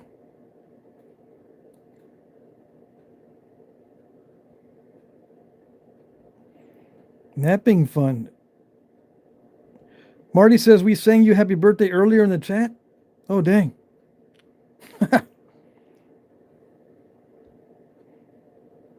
Okay. All right, so what's the worst you've been cut napping obsidian?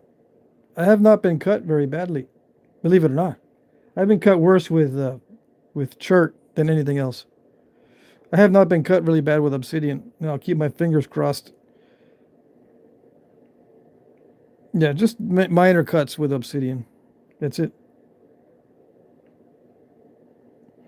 Tommy says, is there any good places to find flint without trespassing? Yeah, on people's property with permission. Otherwise, you'll have to travel, public areas like waterways. Sometimes in the gravel bars, you might find some nappable flint or chert. You go out boating or kayaking a lot, you can sometimes find it in rivers that way. You can find them in, sometimes if you're lucky, there'll be a road cut through an area where there's chert or flint, and you can just stop on the shoulder on the side of the road and pick up pieces that have fallen out off the side of the road cut. Hey, Fat Butt Bassett, $5 for happy birthday. Thank you. Are you new? Alan, $10. Happy birthday. Thank you. All these birthday gifts. Dang, guys. That's awesome. Thank you. Tommy says, Cibolo Creek is hard to find larger pieces. Yeah, it's hard to find large pieces no matter what. Fat Butt Bassett and Plebeius are the same man? I see. Okay. Dawkinstein, $5. Thank you. Dang. You guys are generous. Thank you very much.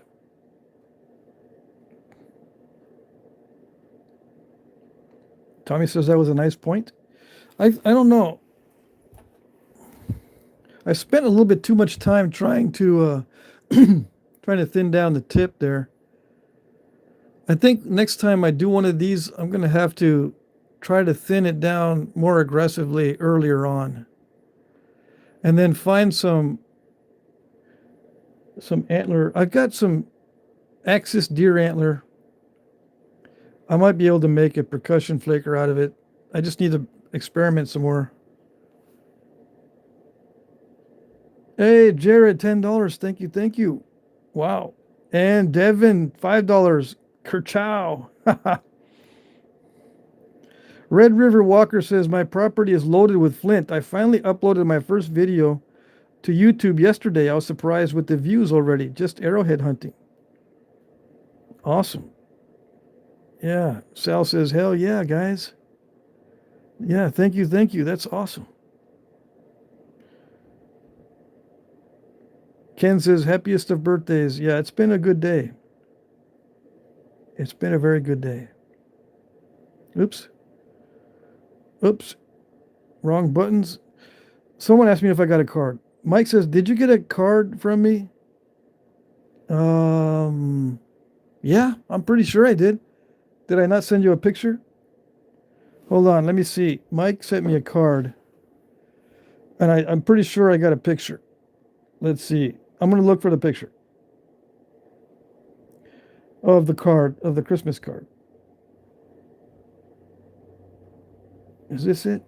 Yeah, I did, Mike. It's this one here. And you gave me some money too. I'm not going to show you. I'm not going to show everybody how much. Okay. I did get your card. I took a picture. I thought I sent you a copy of this picture. But yeah, you sent your card in a red envelope. Thank you. Thank you. Thank you very much for the Christmas money too. That was awesome. Very generous. Where are we now? Let's see.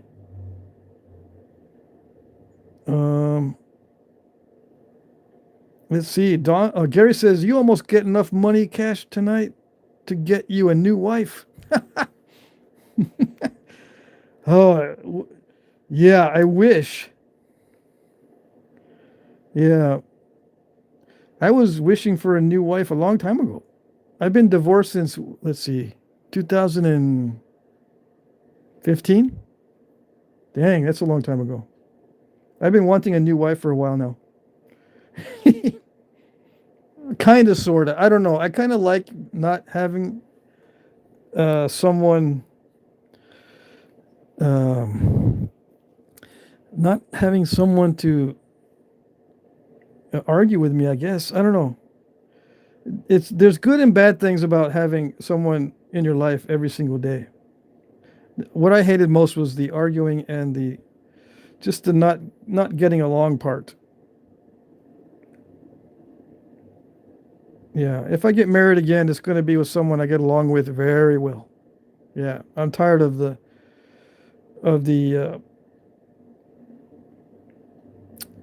I'm tired of the conflicts. That's what I'm looking for. I'm tired of all the conflicts. Mike says, "Don't do it, Pat. You got your whole life ahead of you." Yeah, I know.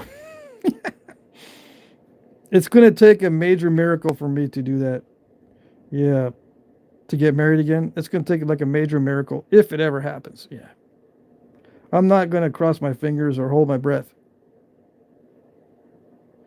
Devin says, I recently just bought my friend's collection that we have hunted over the years. I got a couple arrowheads and over 300 points now. I wish I could send a picture in here. You can send a picture on the community section of my channel. Let's see. If you go here, if you go to this, check Crafty Flintknapping, and then visit community, and then you can upload what's on your mind, and you can send pictures. Like right now, there's some guys that sent in their pictures. A new batch of glue from Daniel the Napper, right? He uploaded that. He uploaded his knife, Daniel the Napper. Mike Mason sent field guide, a picture of a field guide, 736 pages, edible wild plants. And then Smallzilla sent his pictures of a bunch of arrowheads. You can send up to 10 pictures or post up to 10 pictures in the community. Look at them all. Look at them all. Lots of points. So you can do that. Okay? Try to figure out how to do that because it's an awesome thing. Plebius says, what? Dang, learning tech tips from an old man doing ancient things. Yeah. It's rare. I'm not that tech savvy. Dwayne Griffin, good evening, Patrick. Happy New Year's. Married 3 times. No more. I have officially retired. Yeah. I was married for 26 years. And why was I married for 26 years? Because I did not want to be married for 27. Yep. Tommy Anderson says, divorce is expensive because it's worth it. I don't know if you're being sarcastic. Sometimes it's worth it if you have kids. Yeah. I got 6 children, so yeah. There's no regrets, really. It's just, I don't want to go through that again. Yeah, I'm 63. Blebius poster hating work. Tommy Anderson says not sarcastic. Okay, good. It's hard for me to tell if someone's being sarcastic or not, so I'm glad you told me. We're down to 88 viewers because no one wants to see me talking to the audience. No one wants to see me use these opportunities to do what I'm supposed to be doing, which is interacting with the audience. They don't want to see that. I don't want to see that. You're not supposed to interact with the audience on an audience interactable application. No, not supposed to. That's what they think, so they leave. Let's see.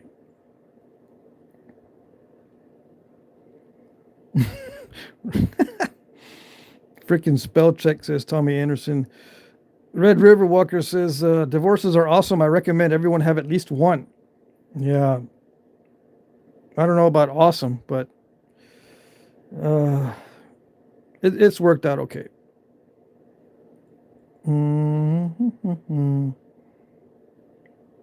Hafting.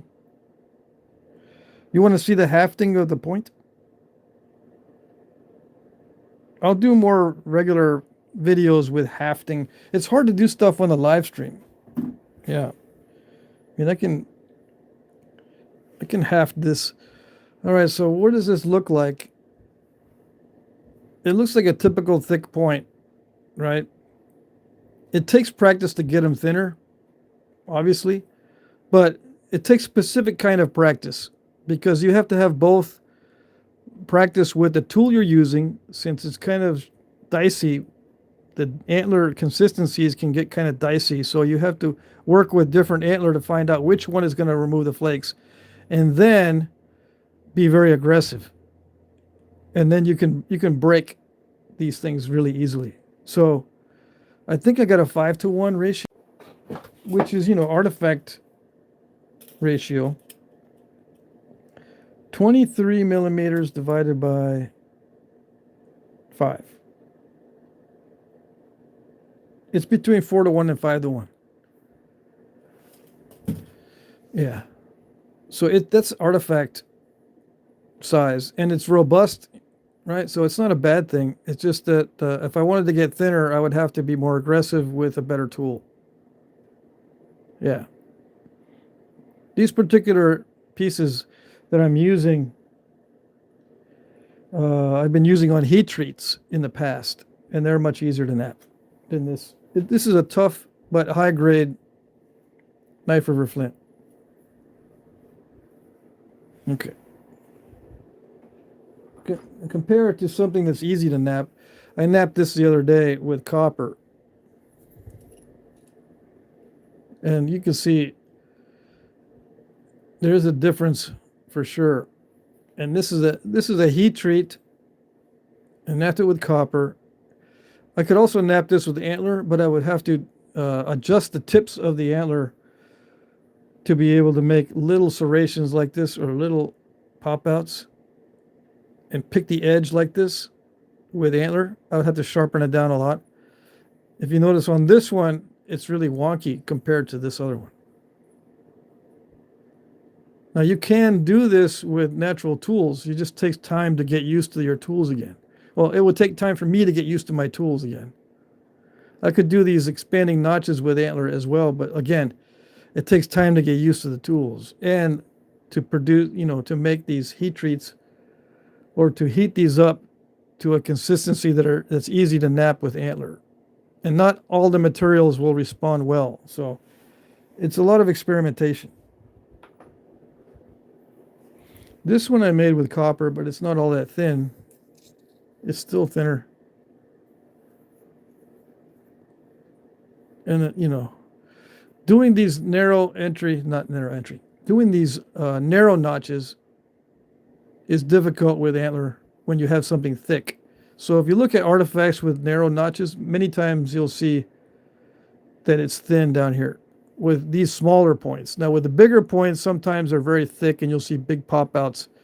And I think what they're doing is using vertical punches like everyone else is using on YouTube. They'll use vertical punches on real thick stuff. Let's see. I did this one with Antler. No, I did this one with copper. So I did that one with copper, but I left it thick because it has some defects in it. See that? So I left it thick. So these are comparable in thickness. But yeah, I did this one with copper.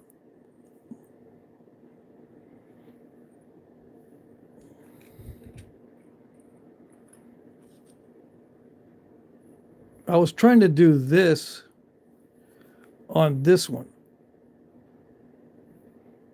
but it was too thick. Yeah. I tried to thin it down a little bit by sending in some pressure flakes toward the notches to try to thin it down, but they didn't go far enough. If this was thinner, I probably could have gotten this. Probably could have done this notching similar to this one on this one.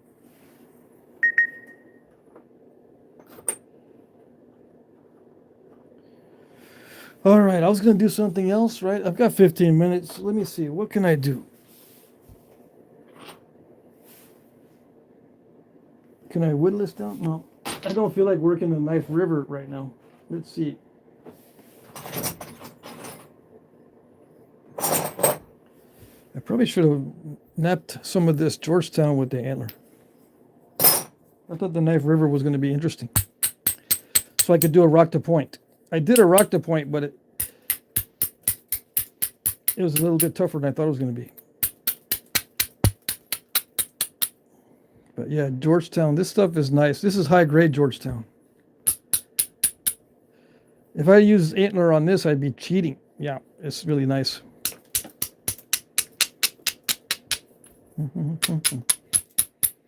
So on a flake like this, I got to get rid of the curve and the delicate edges.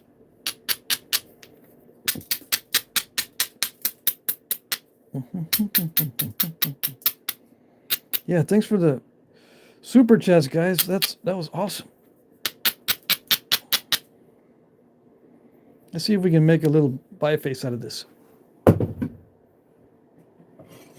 going to use copper, okay? All right, let's see. Indirect percussion. Yeah, that's what I'm talking about. Yeah, like that. Yeah. It doesn't deposit itself onto the stone. Yeah.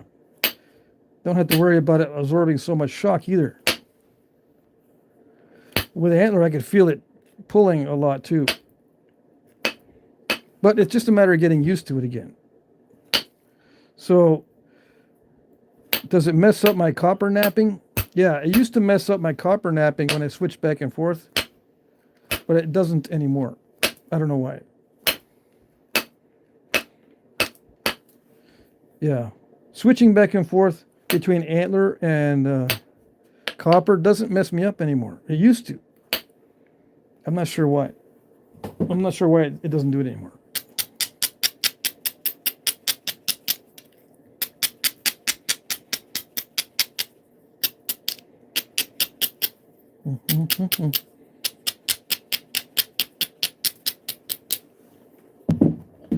Let's see if we can thin this down. Oh, yeah.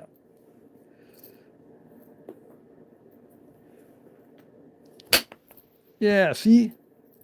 I don't have to worry about smashing up the Antler on this, an Antler tip on the stone like I was doing earlier. I can hit really, really hard and it'll actually do something. Instead of having to hit it really, really hard 2 or 3 times before it actually does something like that. Yeah. See, for some reason, YouTube doesn't like this color. It gets washed out. I can't, if I try to show the flake scars, it doesn't show up very well. I think maybe that's why I didn't do the Georgetown with the Antler, because that's right. It doesn't show up well. So let's move on to something different that shows up well. I got a piece of Flint River. Is that what that is? Georgia. Yeah. Flint River. Now, I gotta make it narrow. So what do? Do I break this in half so I get 2 narrow pieces, or do I just whittle this down?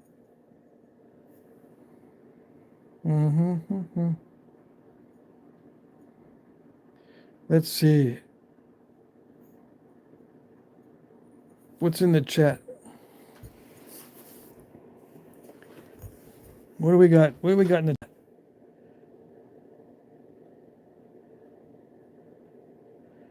Let's see. No more questions, right? Linker says hi.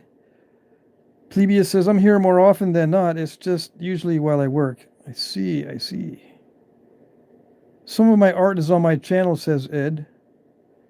Tommy says, I found a few old tools over the years. Ground to chisel like tips. I see. Flakesguard says, what you showed tonight is how talented the best were in other cultures with tooling available to them. You think so? That's a very generous thing to say. Thank you. Did you notice the difference between deer or elk antlers, or is it just the individual antler? Sam Lowry. There is a difference between whitetail and elk. Yes. Not just because of this. There's differences in the antlers, of each type. Like there's differences in whitetail and differences in, among the elk antlers. Not all elk antlers are the same. Not all whitetail antlers are the same. But there are differences between whitetail and elk. Yes. Elk is very hard on the outside, which is excellent if you only use the outside. What you can do is cut the elk into strips, and you can use elk antler outsides for tool tips. Whereas if you do that with whitetail, you're kind of wasting it, because whitetail a lot of times is solid for much of the antler. Okay, of course it does have some pith in the whitetail antler, but not as much as elk. So they're heavier, they're more dense. You can use them for billets. It's more effective to use a whitetail deer antler for a billet than to use a elk antler for a billet, as an example. Okay.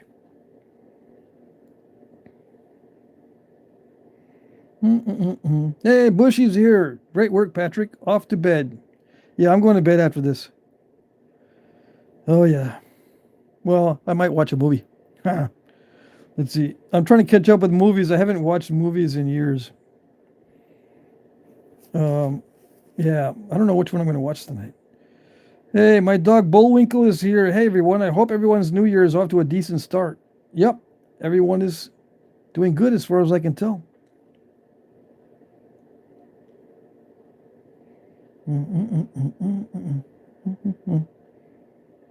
Okay, so let me get back to this. I'm going to look at this and see, test it out. I don't know if this is a heat treat or a raw. I think it's raw. If it was a heat treat, it'd be easier to smack it right in the middle and break it into 2 parts. Because that's what I do sometimes. It's got a defect there, so it might break across there anyway. But I don't know what to do with this one. I'm not sure. Let's see. If I break it on camera, people will cry. How about this one? Sal gave me this. It's porcelainite. How about this one? Sal, you see this one? Porcelainite is actually pretty cool. But again, we're dealing with this lighter color, so you probably won't be able to see it. Oh, where is a good piece? Okay, so Bill Warner sent me some Lavic something or other. It's called Lavic something. I don't know. It looks like a type of jasper. It's got some defects in it. But I like the color. I need a bigger bopper. Yep, needs a bigger bopper. Let's see. Let's see what this Slavic stuff is. Kind of reminds me of the word Slavic. Yeah. So what is it doing? It naps well, actually. It's got some cracks in it. I'm going to save some of those flakes. Yeah. So much easier than hammerstone. I got to rub that in. Yes, I do.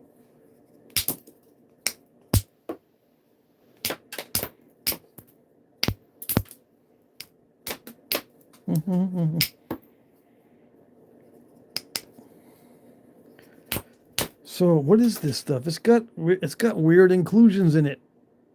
Look at that. What is it? Mike Mason says, Slavic, my heritage. You need to ask your heritage buddies over there if they've got any flint to send you. Yeah. I saw some Eastern European flints. Someone on Facebook, I think Salmon? No. What's his name? He's an excellent napper. He does Danish daggers too. I don't want to say Salmon, but maybe that's his name. Anyway, he showed some, I think, Polish flint and some other flints from Eastern Europe.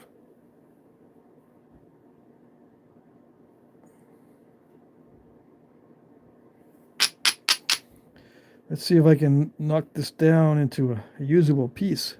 It's got these inclusions of mica or something in there. What is that? Whatever it is, looks cool. Okay, let's see if we can knock this down into a nice little biface. Yeah, that naps well. It's not buttery, but it naps well. Yeah.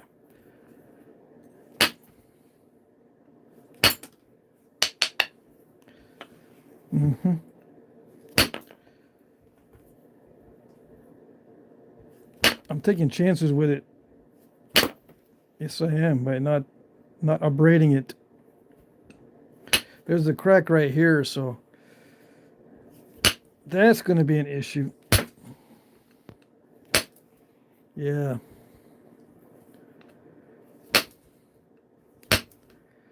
Look at that. It's got an issue in it.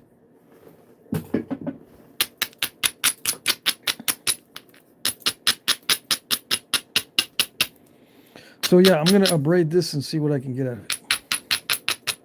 I need a glove. Where is the glove?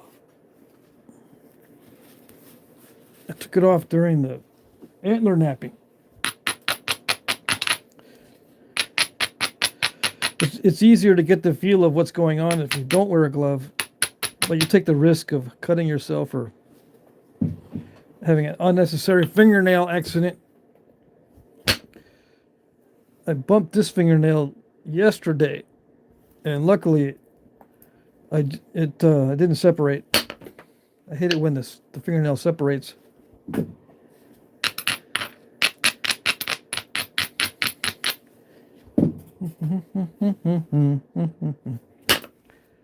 Yes. No, it's not doing it. Uh-oh. It doesn't like the inward force. Uh-oh. Maybe this is just messed up. Let's switch size. Yeah, that's a bright, shiny new ground down surface. Let's see if that makes a difference, because I don't know why it was not doing it. It's still not doing it.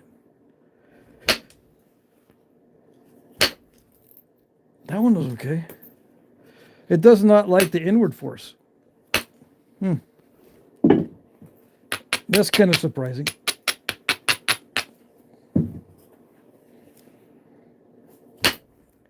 Yeah, it doesn't like the inward stuff. Okay, that's better.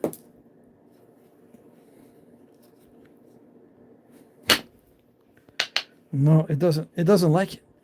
So when I try to thin this down, it doesn't like it.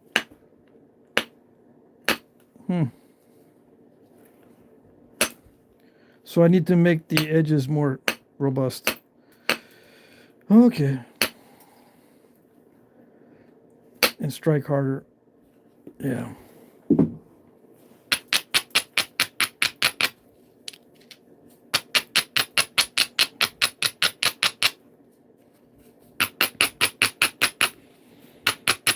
And grind it down more.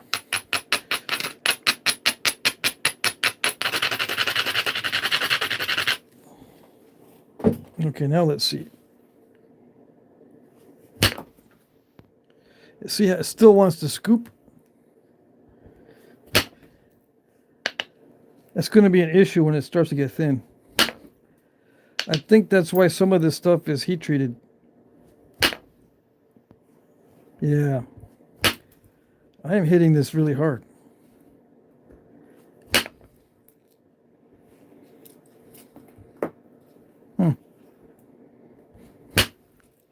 Well, that was good. Why can't you do that down here?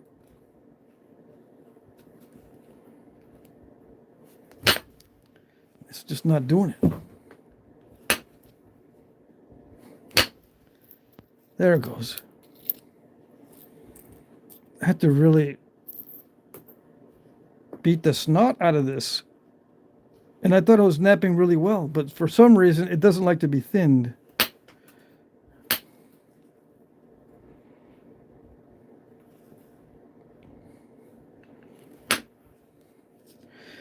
Some material likes to be thinned. Yes, it does.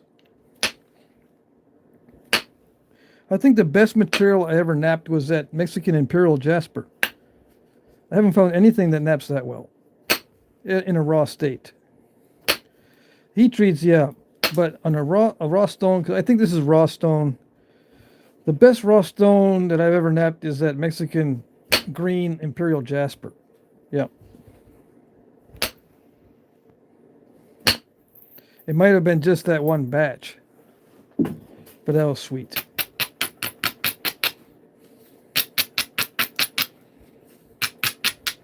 It's no longer available as far as I know. Hey, Top Notch Busher, $1.99 super chat. Thank you, thank you. Thank you all, he says. Awesome. I appreciate that. So, Bill Warner sent me this. Hopefully you'll watch the video and see what your material is. This was a gift. And it was probably from a long time ago. Or at the nap in Brady in October or something. Yeah, as long as I grind it a lot and knock the snot out of it, it'll thin down. Yeah.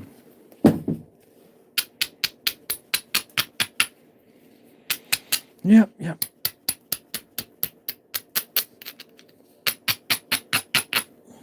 See, I should have done this with the knife river if I could with the Antler. I'll get a bigger piece next time. I'm gonna nap a larger piece with the Antler and see if I can do this in the initial stages of reduction with the Antler. Yeah, it makes it so much easier than trying to thin it at this stage. Yeah.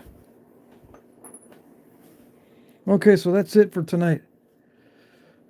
I like this. I'm probably going to finish this off camera and offer it in the auction as some kind of point. It's got these cool inclusions in it. Yeah. Alrighty. Hope that was helpful. Okay, let's see. Let's say goodnight. I'm going to say goodnight to everybody. And the next live stream is on Monday, 6 p.m. to 8 p.m. Eastern. It's been fun. Yes, yes. Ed says, I'm always surprised how many different materials I find on the prairie, says Ed. Tommy Anderson, happy birthday, Patrick. Thank you, thank you. Mike says, I love you guys even when we block each other. Who's blocking? Flake Scar says, take care. Yeah, take care, everybody. Good to see everybody. Thank you for all the super chats. Very generous. Okay. So yeah, if you need to post something, a picture, just go to the community. I'll show you one more time. You go to the Jack Crafty Flintknapping channel, right to my channel, and then visit community. And then you hit the newest to see, to, put these in order. 25 minutes ago, Devin sent this picture, one of two. You can post up to 10 pictures. These are artifacts. Look at that. So yeah, and then you can post anything you want as long as it's kid-friendly, internet safe, or whatever. I don't know what kind of filters it has. YouTube might not like some of this stuff, but it'll allow you to post this kind of stuff. Yeah. This one's actually got a little fossil in it. A swirly fossil. Interesting. So there you go. And look at Ed posted a picture of his car. My dad had one of these back in the day. I don't know if it's the same model, but it looks familiar.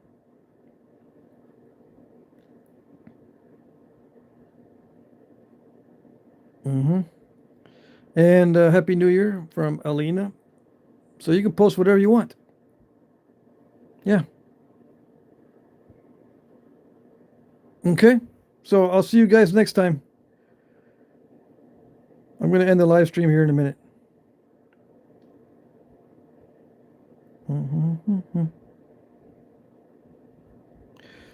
Plebeius says, Patrick, do you mind if I share a picture of a point Jake made that I hafted? No, go ahead. Anything you want. Right? Anything Flintknapping related. Yep. See you all Monday.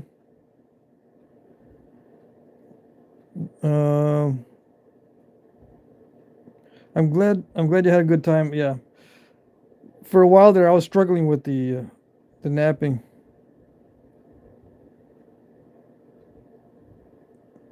Oh, Sal started napping up sitting, but it finished with a different material. Yeah. All right, 56 Ford. Yeah, my dad had a Chevy, so I don't think it was a Ford, but yeah, close. Was it a Chevy? I don't know now. Dang it. Anyways, good night, guys. Take care. Thanks for all the birthday wishes. We'll see you next time. Alrighty. Bye-bye.